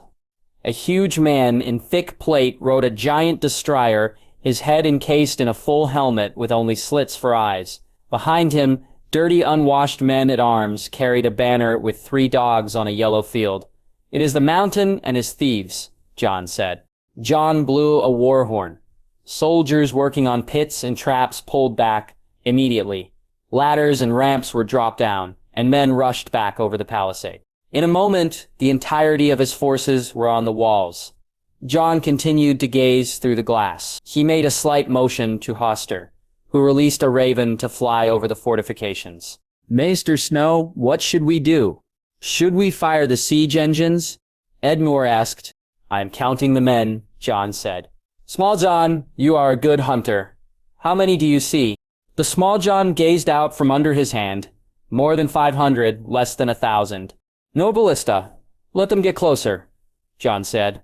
But this is the Mountain we must attack, Edmure said. He is a vile creature who pillaged and burnt the lands of my bannermen. He raped Jonas Bracken's daughter. Everything you say is true, but we must wait. Severdas. Our defenses are built for a charge of 10,000 men. The Mountain is a dog who must be put down, in single combat or in a charge. He is deadly. But 1,000 feet away, with a wall and a field of traps, he poses little threat. 1,000 men cannot take this wall, Jon said. His men are scum. My father took us to Wendish town for a fair years ago. The Mountain's men burned down the town's timber walls. When small folk fled the fire, they shot them down with arrows, even women with suckling babes. Brendan Blackwood spat. We are not women with babes. We are not small folk to be burnt out of our homes. We are 2,000 strong and ready for battle, Jon said. Lord Snow, his men could still shoot at us, Eddard Karstark said. I doubt it. The idiots waded through the river, Jon said. Why does that matter? Eddard asked. The bows are strung with sinew, and those strings must be taut. If a string absorbs water, it loses tension, and a wet bow does not shoot well. Beeswax or oilskin might reduce that problem, but the Mountain's men are unlikely to be well equipped. Let them get closer, and they will die like flies, Jon said. The Mountain's men were prepared for quick raids. They were not skilled at siegecraft. They had no ladders, rope, or any means to fill the ditch. It took a long time for the mountain to pass the first trench, and even longer to pass the second. They dragged and carried their horses down and through the two ditches. After the sun had risen high in the sky, the Westermen formed a line of horses, with archers and spearmen. With a loud roar, the mountain charged, the entire cavalry 500 behind him. The first screams were the sounds of horses dying. The mountain's brown destrier stepped on a stake, sunk into a pit, a lily with iron thorns. The horse went down, the front right leg broken, and Gregor Clegane fell to the ground. His men fared worse. Their horses stepped on nails and spikes, and many men were flung from the saddle into other traps. As the first line crashed, the second line smashed into the injured horses, falling into yet more rows of iron hooks and fire-sharpened wood. Scores of horses were crippled, and the screams of men joined their steeds. Dozens of the mountain's men were skewered on iron hooks and wooden stakes. Hundreds of others were dazed and shocked by their failed charge. Gregor Clegane stood up and grabbed his 6-foot-long sword with both hands. With one brutal stroke, Clegane sliced off the head of his wounded horse. The enraged mountain hacked to death 7 other steeds before screaming at his men. Clegane's archers shot arrows at the palisade, but they fell well short. Again, Clegane went berserk and swung the massive blade through several bows.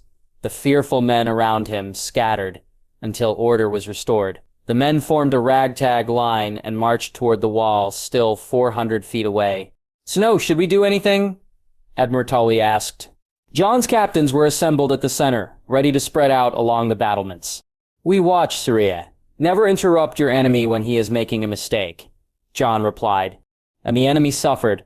They fell into pits. They stepped on hooks and stakes. They were impaled on tree trunks. Even injured, the men were forced to continue, lest they be trampled by their companions. Finally, the enemy had reached the final ditch, 100 feet away, and flooded 10 feet deep with water. Less than half of the mountain's men were still standing. As they began to swim across, Jon raised his hand.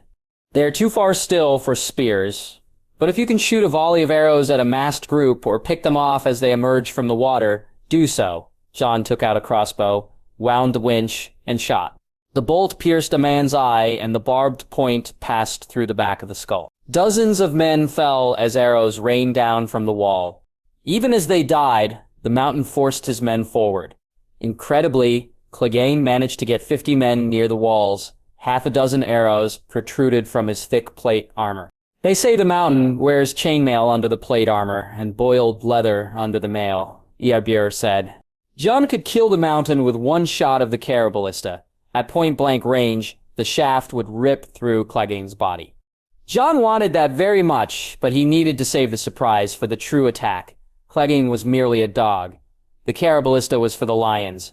The mountain's men made ready to climb the walls. Small Joan Umber and Eddard Karstark grinned as they climbed down to the ground on the back of the palisade. The timber walls were stout, but holes were set at chest level. Too small for a sword, but wide enough for a spear trip. As the mountain's men climbed, a dozen spears sprouted from the walls, pushing through chests, necks, and bellies. From above, more long spears thrust down, aiming for heads and shoulders. At last, as Clegane realized his failure, he ordered a retreat. More men fell as the North and Rivermen fired arrows into the back of their heads. Dying and injured men were left behind, too weak to make the trek back. Clegane ran away like a dog with his tail between the legs. Hundreds of bodies, perhaps 2/3 of the initial force, and hundreds more horses lay dead or dying. Crows and common ravens descended on the battleground, first a few, but then a dozen, and then the air swarmed with blackbirds, pecking at eyeballs and ripping at soft flesh with sharp beaks. Carrion birds feasted on the mountain's men. The raven that was Jon Snow flew 2 mornings later over the Red Fork, ignoring thousands of blackbirds that clustered between the palisade and the river. It passed Northmen and Riverlanders setting more traps, sharpening weapons, and boasting of their fighting prowess. It passed scouts choking on the smell of dead and roasting bodies, and small folk cutting trees under the eyes of soldiers. It landed at the edge of the war camp, amidst a sea of red tents. There were dozens and dozens of banners, representing the might of the Westerlands, testifying to the respect that Tywin Lannister demanded from his liege lords. Jon passed boars, badgers, beetles, a green arrow, and a red ox, crossed halberds, crossed spears, a tree cat, and many, many more. Besides the gold lion, 2 sigils stood out: an orange burning tree of House Marbrand, and a pile of gold on a sky-blue field of House Lefford. Their prominence meant that their prestige had not been damaged by the taking of the tooth, or that Lord Tywin charged them to find redemption on the battlefield. The sea of soldiers parted to allow a tall, slender man to ride forth, flanked by the Mountain and a dozen other highborn commanders. Tywin Lannister wore impressive but gaudy armor, a full suit of steel plate enameled in crimson and highlighted in gold. The golden sun bursts on the armor matched his heavy cloth of gold greatcloak. His great helm, a roaring lion with ruby eyes, rested on the right side of his saddle, and his gold-pommeled long sword was buckled to his left. Even his warhorse wore gilded red armor. The Raven had spent enough time staring the old lion. Lord Lannister was traveling north to the Red Fork. The knights would follow, and then the archers and spearmen. The Raven flew north again, until the muddy waters of the Red Fork were in sight. Then he cut the connection, and stirred again in his makeshift office in the central watchtower. Ghost licked his hand, and Jon wondered the limits of warging. Stannis' witch conjured a shadow to slay Renslayer. Could a raven kill Lord Tywin? Not likely, but Jon thought about the stories of Brynden Rivers, that he could order packs of gaunt wolves to hunt down his enemies and carrion crows to whisper secrets in his ear. Bloodraven was a better warg than me, Jon thought. He stepped forth onto the palisade to look over the field of battle. Each morning he walked the 2 miles of the wall to greet the men and inspect any new construction. "Maester, why haven't they attacked yet?" The grumbling came from the Small Jon. Much like his father, the Small Jon was a warrior and a drinker. Last night, after being relieved from patrol duty, the heir to House Umber had declared after many cups of ale that he would be the first to shove his sword up Tywin Lannister's bunghole, assuming his father had not done so first. "They are preparing. The Lannister army will not attack blindly. They will bring ladders, battering rams, siege equipment, but it will be hard to bring them over the river and then through the Renshins and fields," Jon said. "Are we certain they will still attack?" The Mountain ran like a little dog, Edmure Tully said. Lord Taxley has dedicated his life to the Lannister name. He did not want to leave Harrenhal, but the loss of the tooth forced him to return west. He may not want to attack these walls, but he would look a coward if he did not. "And where would go?" "Back to Harrenhal," Jon said. "Harrenhal is a mighty castle. It would be impossible to take, if well defended," Edmure said. "Every house that has held Harrenhal have suffered extinction, and rather quickly. If Tywin Lannister wishes, he is welcome to a cursed castle," Jon said. "They say that Harren the Black cursed the castle when he died, and that he still haunts the halls, and any who looks upon his ghost bursts into flame," Hoster Blackwood said. "Then it is too bad that Lord Tywin did not meet Black Harren," Jon japed. He doubted that Harren had anything on his mind besides being burned alive by Balerion. "We have finished the watchtowers. We have cut nearly all the timber nearby for traps, arrows, and bolts for the ballistæ. We have burnt the bodies of the dead to clear the trenches. Now we wait." 2 days later, the sky was gray and threatening when Jon woke from dreams of blood and fire to the sound of ravens. Hoster Blackwood kept 6 ravens in iron cages, but there were dozens and dozens of black birds in his chamber, croaking a deep, rasping call, staring at him with hard, beady eyes. He stepped outside and saw ravens perched on every watchtower like dark messengers. The ravens had left the field and abandoned the bodies below. That could mean only one thing.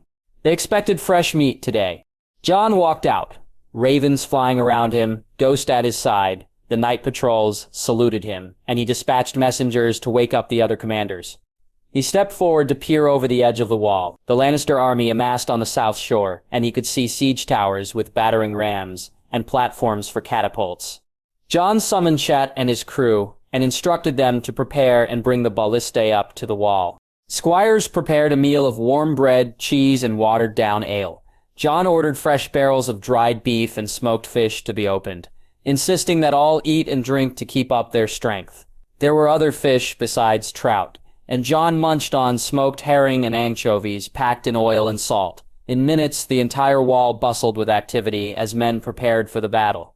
Rivermen prayed to the warrior and the father for good fortune in battle. The Northmen were silent, for the old gods only had power where a heart tree could see. Jon busied himself with his machines.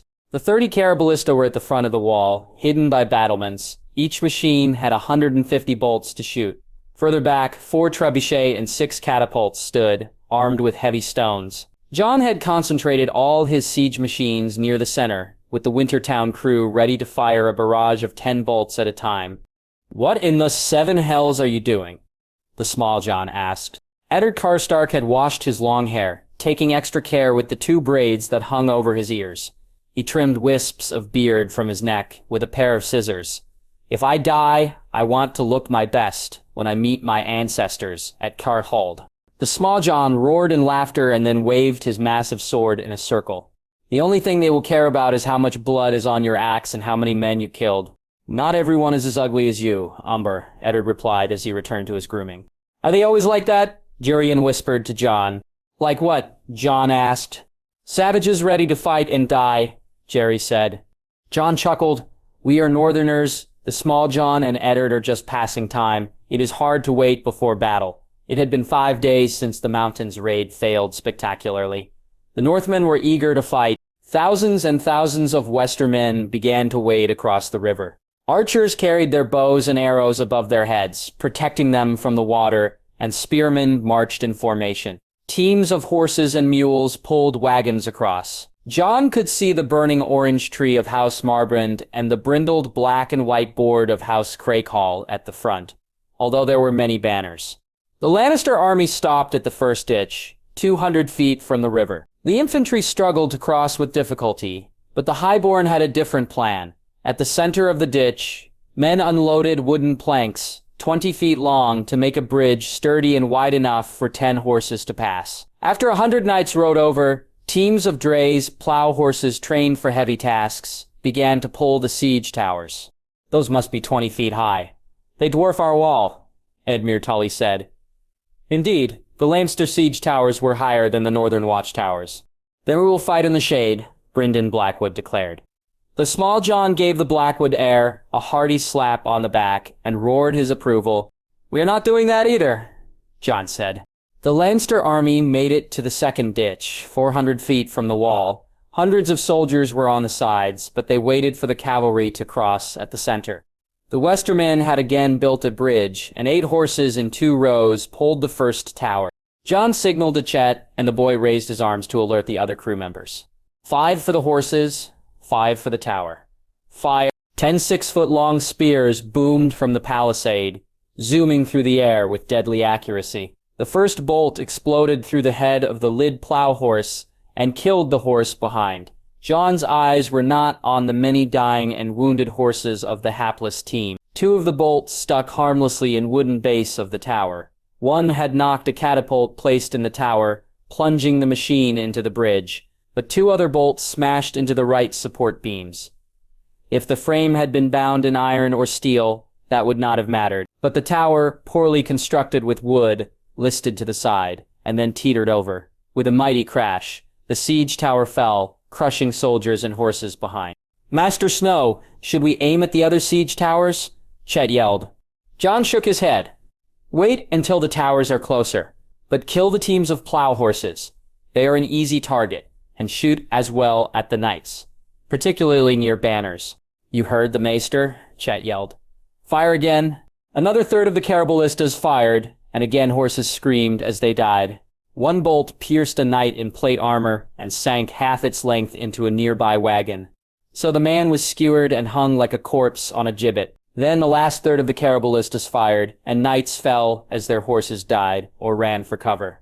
The mighty war destroyers were trained for the chaos of the battlefield, but the barrage of deadly bolts was overwhelming. Horses who had not crossed the bridge reared and bucked, throwing off riders. Other horses galloped forward into the field of traps, triggering pits and spikes with predictable results. The ballistas fired again and again, 10 at a time, inflicting horrendous damage. The dead piled up, horses killed, or knights crushed or impaled on bolts.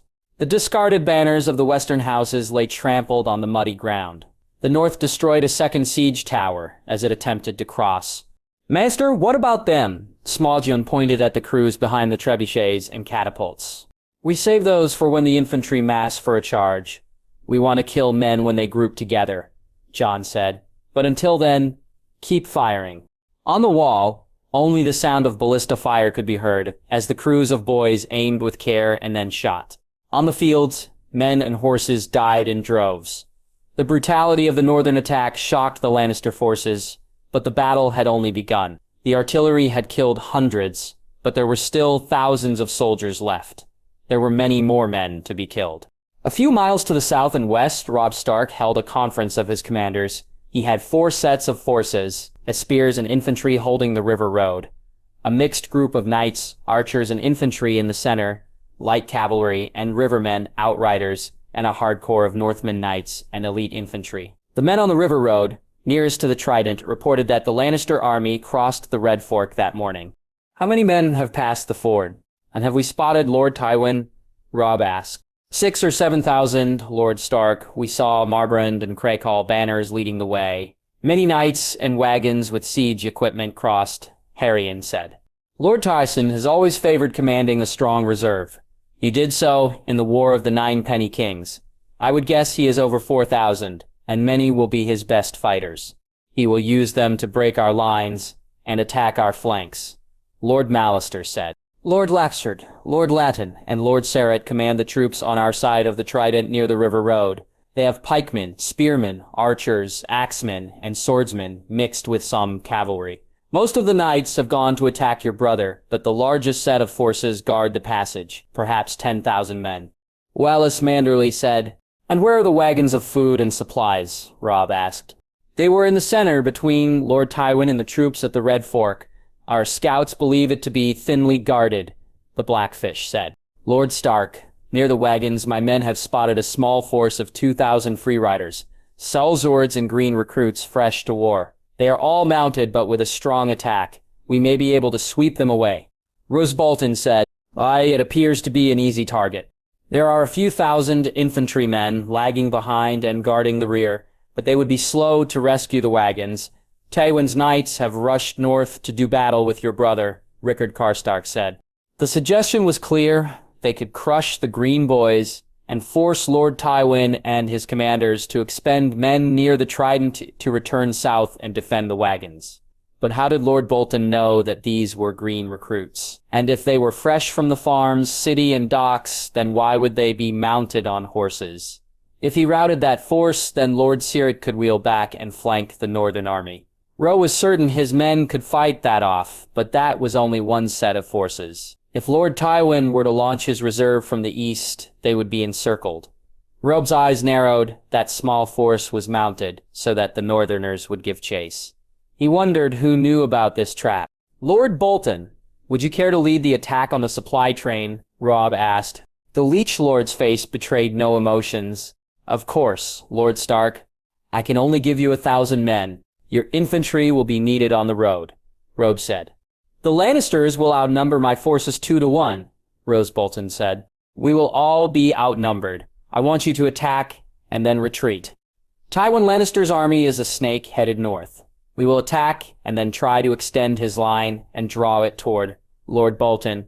You will attack the supply wagons. Torrhen Karstark, command the forces on the river road. Attack and goad Lord Serret, Lydon and Leffert to break ranks and pursue. Lord Blackwood, take the center forces and do the same. Do not commit to pitched battle, but have them follow you. Martin Rivers, do the same with the outriders, Robb said. The Lannisters may chase, but it won't be too far, the Blackfish warned. Lord Tywin's commanders are too disciplined.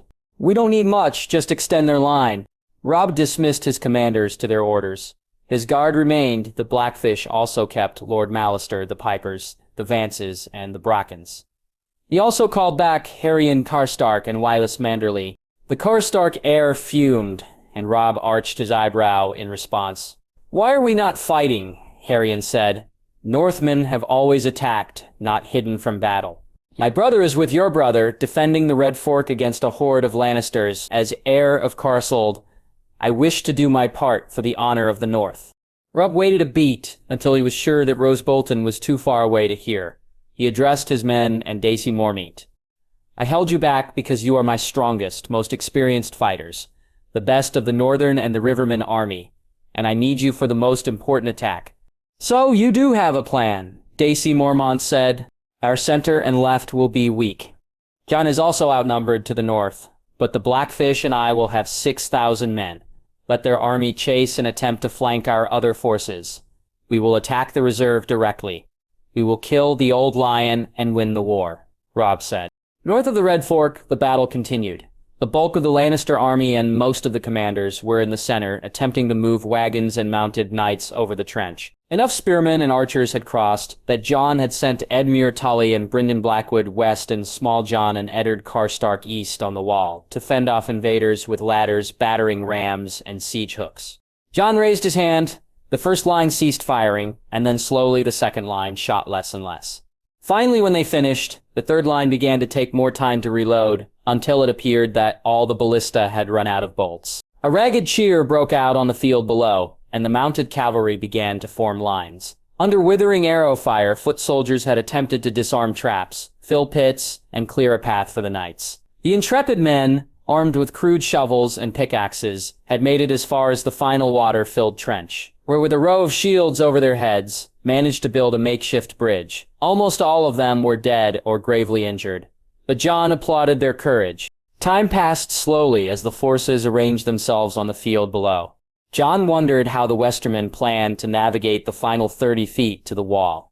Even after passing the moat, there were more traps and the final rampart. Perhaps the knights expected the force of the charge to be so great that the North would abandon the wall. No one would never find out. As the horses began to gain speed, Jon raised his hand to signal the crews of all the siege weapons, trebuchets, catapults, and ballista. Each ballista still had at least 50 bolts left, and the trebuchets and catapults had yet to be used. Jon had paused artillery fire to conserve ammunition and draw out a bold advance. The Westermen charged, and Jon's Wintertown boys opened fire. Barbed bolts ripped through the Lannister lines, killing men and horses with ease. Trebuchets and catapults unleashed giant stones, crushing several knights at once, and the stones and bodies of the dead remained on the field, blocking the advance of other knights, a deadlier version of the Whispering Wood. There, Jon used an ironwood lever to launch a mishmash of boards, nails, and spikes to pen in the cavalry. At the Red Fork, Jon had more than catapult, Jon Umber and the Foresters. The battery of ballistas, trebuchets, and catapults fired again and again, and a cloud of dust and blood swirled over the field. Severed arms, helmets, lances, swords, and even entire horses were hurled into the air as charging knights collided. The disastrous charge was repulsed with enormous casualties, and a cheer went up on the walls. "Maester! Maester!" Tyrion cried and pointed to the west. Jon turned and saw two burning watchtowers. The Westermen could not have carried the wall so easily, and he doubted a few fire arrows could ignite such a blaze. He extended his right arm to a raven, and the bird flew to the watchtower. Jon Warge and saw sour-faced thugs led by a tall man with steel greaves. A pack of 9 vicious hunting hounds snarled as they dragged down Tully soldiers to be killed with axes and long knives, and in the midst of the fighting there was an ugly young man, big-boned with pink blotchy skin, a wet-lipped crazed smile, and small colorless eyes like dirty water frozen in winter. Jon realized who those eyes belonged to. Ramsay was no Dustin. He was Rose Bolton's bastard. Robb Stark stared across the field, looking keenly at the nearby hill with a spyglass. He was mounted and surrounded by his honor guard. Lady Catelyn was there as well, with her sworn sword, Brienne. He could see the Lannister reserve half-mounted and half-foot. It was a huge force, 5,000 strong. Like Robb, Lord Tywin was on the high ground, watching the unfolding battle and ready to commit his force when and where they were needed most. Battle was too strong a word for the current skirmishes on the southern side. Near the river, Torrhen Stark had arranged a wall of pikes to fend off light cavalry. Lord Blackwood had done his job well, and bands of Westermen chased west. The Leech Lord and Martin Rivers had moved slowly, and seemed satisfied to taunt the enemy, rather than fight. Even miles away, Robb knew the only furious fighting was on the northern side of the Trident. "We need to get Tywin Lannister off his arse," Robb declared. He did not want to charge uphill to attack a strong reserve. That old lion will not move without a reason. Brynden Tully said, Then we shall give him one Rojit called his best warriors, Harry and Karstark, Great John Umber, Dacey Mormont, the Manderley brothers. We will ride for Lord Bolton's position. We will appear to be headed for the sellswords guarding the supply wagons, but then we turn and charge Tywin's reserve. But do you think they will rush down to fight? They may wish to keep the high ground. Ser Stefan Frey said. The other rivermen nodded, wary of Lannister trickery. 5,000 men cannot sit on top of a hill forever. Sutter Brynden will take the strongest fighters in the Riverlands, and as we charge from the west, the Blackfish will attack from the south. If Lancer bannermen see the Stark banner crossing the field, they will be tempted to engage the flank. If they meet us downhill, we will battle, and the Blackfish will hit them in the rear. If they stay uphill, we attack from many sides, and pick off any stragglers. Rosied. Either way, he hoped to close with Lord Tywin. Lord Stark, there is one problem. We can only cover the west and south. What if the Lord Tywin goes north to join his army? Jason Mallister asked. He could retreat east as well, Robb thought. If he did, though, and his bannermen saw the Lannister banner in flight, the Westermen had lost. The north would encircle Lord Ledden, Serret, and Lefford, and smash them against Jon's wall. I offer myself as a target. That will lure the lion down, Robb said. He reached over to rub aboard Grey Wind. We will hide behind that grassy knoll. Then, when you ride to Lord Bolton, the reserve will not see us before it is too late. Sir Brynden said. He rode off Lord Mallister, Mark Piper, Carol Vance, Steffron Frey, and Jonas Bracken following with their best men. Stick a lance up Tywin's arse for me, the Great Jon yelled. Roe's trap worked better than he expected. As he rode with the Great Jon and Harrion, the mounted soldiers in the reserve charged down to attack. Before they could clash, the Blackfish burst out of a copse of trees and smashed into the horses from the side. By then, the northern fighters turned to the east and continued the assault with overwhelming numbers. 4,000 northerners and 2,000 rivermen crushed the encircled cavalry. Less than 1,000 managed to retreat from the slaughter, fleeing north and east. That left Lord Tywin with a few hundred cavalry and 2,500 infantry. The combined forces of the north and the rivermen turned to the hill. The old lion stayed on the high ground, and Leinster men locked their kite shields together to form a wall 10 men deep, stretching over 500 feet. Behind the wall of shields and spears, Tywin had placed his fiercest fighters as shock troops. As his men began to form lines, Robb and Grey Wind galloped hard in front of his leaders. Hold, we cannot attack directly. Rushing into a wall of spears is for fools, Robb shouted. But Lord Stark, Tywin Lannister is less than 1,000 feet away. And that monster, the Mountain, is with him. Juntios Bracken said, You will follow orders, Robb said bluntly. They are uphill. Some of our horse will charge, battle, and then pretend to retreat. Their men will pursue, and we will destroy them on the open field. But we must stay disciplined. The retreat has to be convincing, but not real. If men charge too far forward or panic, they will be slaughtered. I will lead that attack, Lord Stark, Brynden Tully said. Robb accepted the offer. The Blackfish was a seasoned veteran and precise in his movements. Men would follow his orders in the heat of battle. The problem was that this tactic took time to execute, and on every other front, the Northern Army was outnumbered. Robb hoped that his forces could hold. Jon dispatched Chet to inform the Small Jon and Eddard. The burning watchtowers had attracted attention, and several hundred Leinster spearmen and archers moved to exploit the weakness. They would be delayed by traps, the rampart, and scaling the wall, but without defenders, the fortifications would soon fall. As he rushed west, Jon called on his men by name, urging them to lend troops. Outside the walls, the enemy soldiers made a desperate foray, throwing ladders and grappling hooks, fixed to long poles. Some men even built crude ramps out of earth to allow them to get closer. Tully men poured in from the other side as well, and Jon urged them to concentrate on defending the walls. The battle turned desperate. If the defenders could hold their ground, the Westermen were sunk. But if sufficient numbers got past the wall, the greater numbers and better armor of the Westermen would win. For every assailant killed or pushed as they climbed a ladder or scaled the wall, another two came behind. The rampart began to fill with bodies. Soon, the ditch and the palisade would fall. On the wall, men dropped spears and bows for their swords. Ghost raced ahead and jumped into the fray with the hunting hounds. He snapped one bitch's neck in half and with his strong forelegs broke the back of another. The hound snarled, clawed, and bit, but Ghost was too fast. He shot one man in the face and threw the crossbow at another. Jon drew his bastard sword, killed the second man, and continued to Ramsay. Steelshanks intercepted him. The Bolton man wore a mail shirt, but had strong steel over his long arms and legs. Jon blocked the vicious cut of the two-handed blade. He sliced back, but Steelshanks turned and the bastard's sword only glanced off the heavy vambraces. Steelshanks struck again and again. The Bolton man had no protection for his head and neck, and with a hard thrust, Jon could cut through the mail shirt. But Jon, forced on the defensive, could not reach those vulnerable areas. The longer the fight continued, the more the strength and reach of the Bolton man mattered. Jon spotted a broken quarrel on the floor. He went down to his knees, switching the sword to his left hand. Steelshanks moved in for the kill, and Jon grabbed the bolt with his right and thrust the head hard through the mail links. 3 inches of the quarrel penetrated the padded gambeson, and Jon twisted. As the wounded Steelshanks fell, Jon stabbed his throat with the heavy tip of the bastard sword.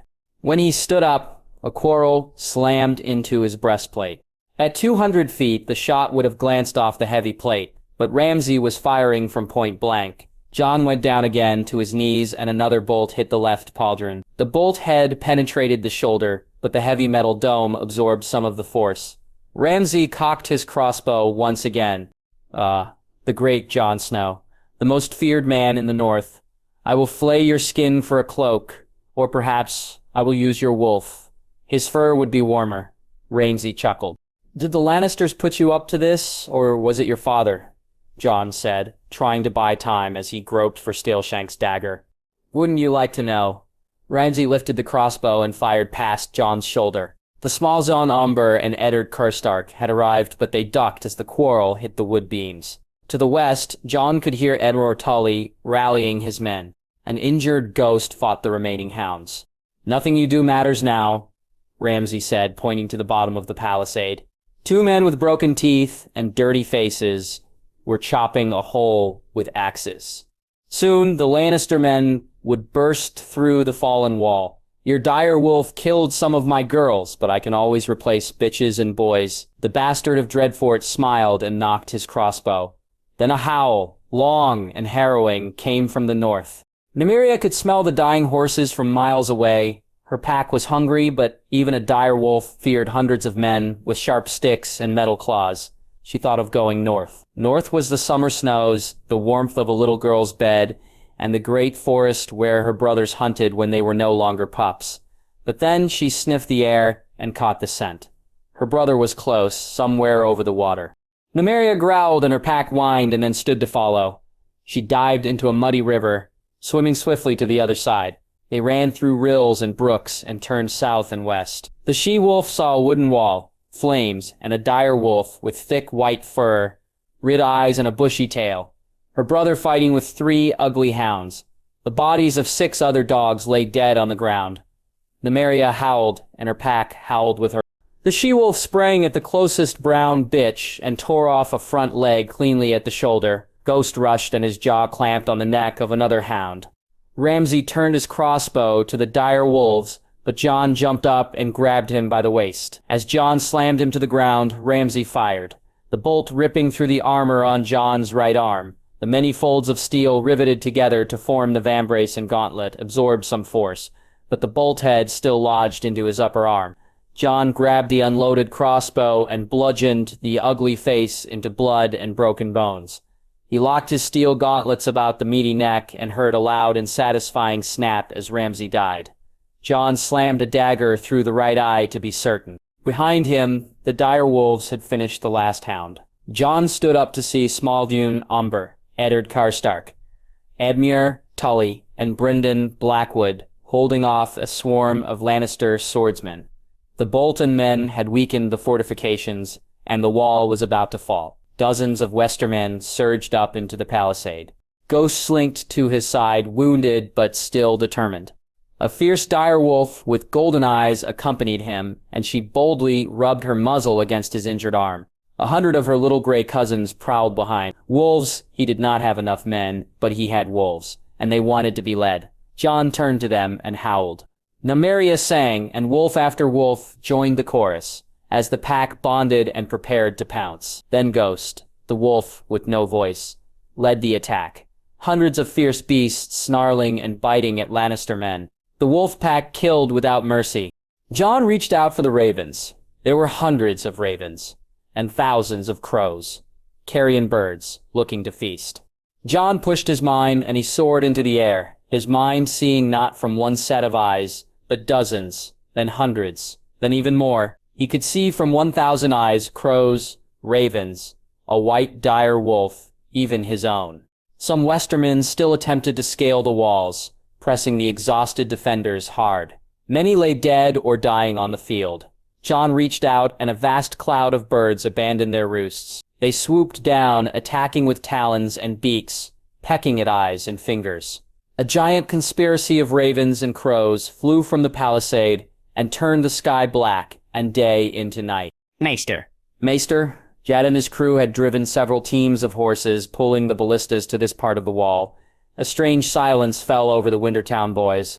"What is wrong?" Jon asked. "Your eyes, my lord, they are milk white," Tyrion said. "Enough. Bring the caraballista to me," Jon said. The crews maneuvered the weapons into place, with the Lannisters packed so close outside, each bolt killed multiple men, often pinning 3 or 4 men together in their death throes. The area near the wall was cleared. Jon looked over the field, as the small Jon Stark and the Rivermen gasped for breath. All over the battleground, Westermen broke and fled, spooked by dark wings and the howl of wolves. Battle standards were abandoned as the enemy turned tail and fled for the river in panic. "Snow, have we won?" the small Jon asked. Jon grabbed a bloody bastard sword. "Not yet, Umber. We have more men to kill." Bodies were piled next to the wooden logs that the Westermen had used to cross the rampart. Jon walked across, with Ghost and Nymeria at his side. The traps between the wall and water-filled trench had been triggered, and the path that the soldiers used to assault the palisade could be easily followed. The air was heavy and foul with the smell of death. The soldiers and horses slain had already begun to rot, and there were still pockets of the injured and dying left on the northern side of the Red Fork. The Lannisters had failed to breach the wall. Jon motioned to the defenders on the wall. His exhausted troops, perhaps 1,500 men, came down to the field. The wolf pack followed Ghost and Nymeria, and the dire wolves followed Jon as he marched to the river, accompanied by swarms of ravens and crows. The wolves killed the wounded Lannister men and horses. The Wintertown boys carefully drove the ballistas down over makeshift bridges and trails marked in blood until they reached the Trident. They had few bolts left, but that was enough. The river was 500 feet wide. The fighting was still fierce on the southern side near the river. Jon could make out 3 standards, a white badger, a golden pile, and a blue peacock. House Lyddon, House Lifford, and House Serret were still standing, fighting on the river road. The Wintertown boys opened fire again, aiming at knights near those banners. Men and horses were impaled on barbed bolts, and the lines began to break. Jon marched over the Trident, wolves and ravens at his side, his men following. The howl of wolves and the croaks of the ravens filled the air as Lannister men fled from the bloody wolf and his sorceress minions. Robb Stark paused as he heard the howling of 100 wolves. Grey wind howled back, and Robb saw flocks of black birds, like a portent of death, pass over the Red Fork. With 2 feigned retreats, his men had broken the shield wall, but Lord Tywin and his guards were nowhere to be found. The sellswords and green boys had long vanished, leaving hundreds of supply wagons. "Where's Tywin?" Robb asked. The Blackfish shook his head. "He has fled south and east. The Rivermen almost had him, but the mountain and several knights fended off Lord Bracken and Lord Mallister. The old lion had abandoned the field. When that news spread, the Westermen army would break." Robb called to his battle guard. "Lord Tywin has fled." "What in the 7 hells is that?" Grey Umber said, pointing to the dark wings in the sky. Robb was certain this was his brother's doing. "Victory. We ride north. My brother is the anvil. We are the hammer. Let us break the Lannister army." Robb and the Blackfish combined forces and rode north to the river. There was little resistance left as enemy soldiers surrendered or ran. Grey Wind saw his brother first and ran to the injured Ghost and a dire wolf with grey fur and golden eyes. Jon Snow was at the head of his men, the shafts of 3 quarrels protruding through the armor at his chest, shoulder, and right arm. He was drenched in blood, helmet, armor, and sword. With wolves and ravens at his side, his brother looked like an old god the North, ready to accept a sacrifice of blood and entrails under a weirwood tree. He smiled and raised his arm in salute. "Lord Stark, victory is yours."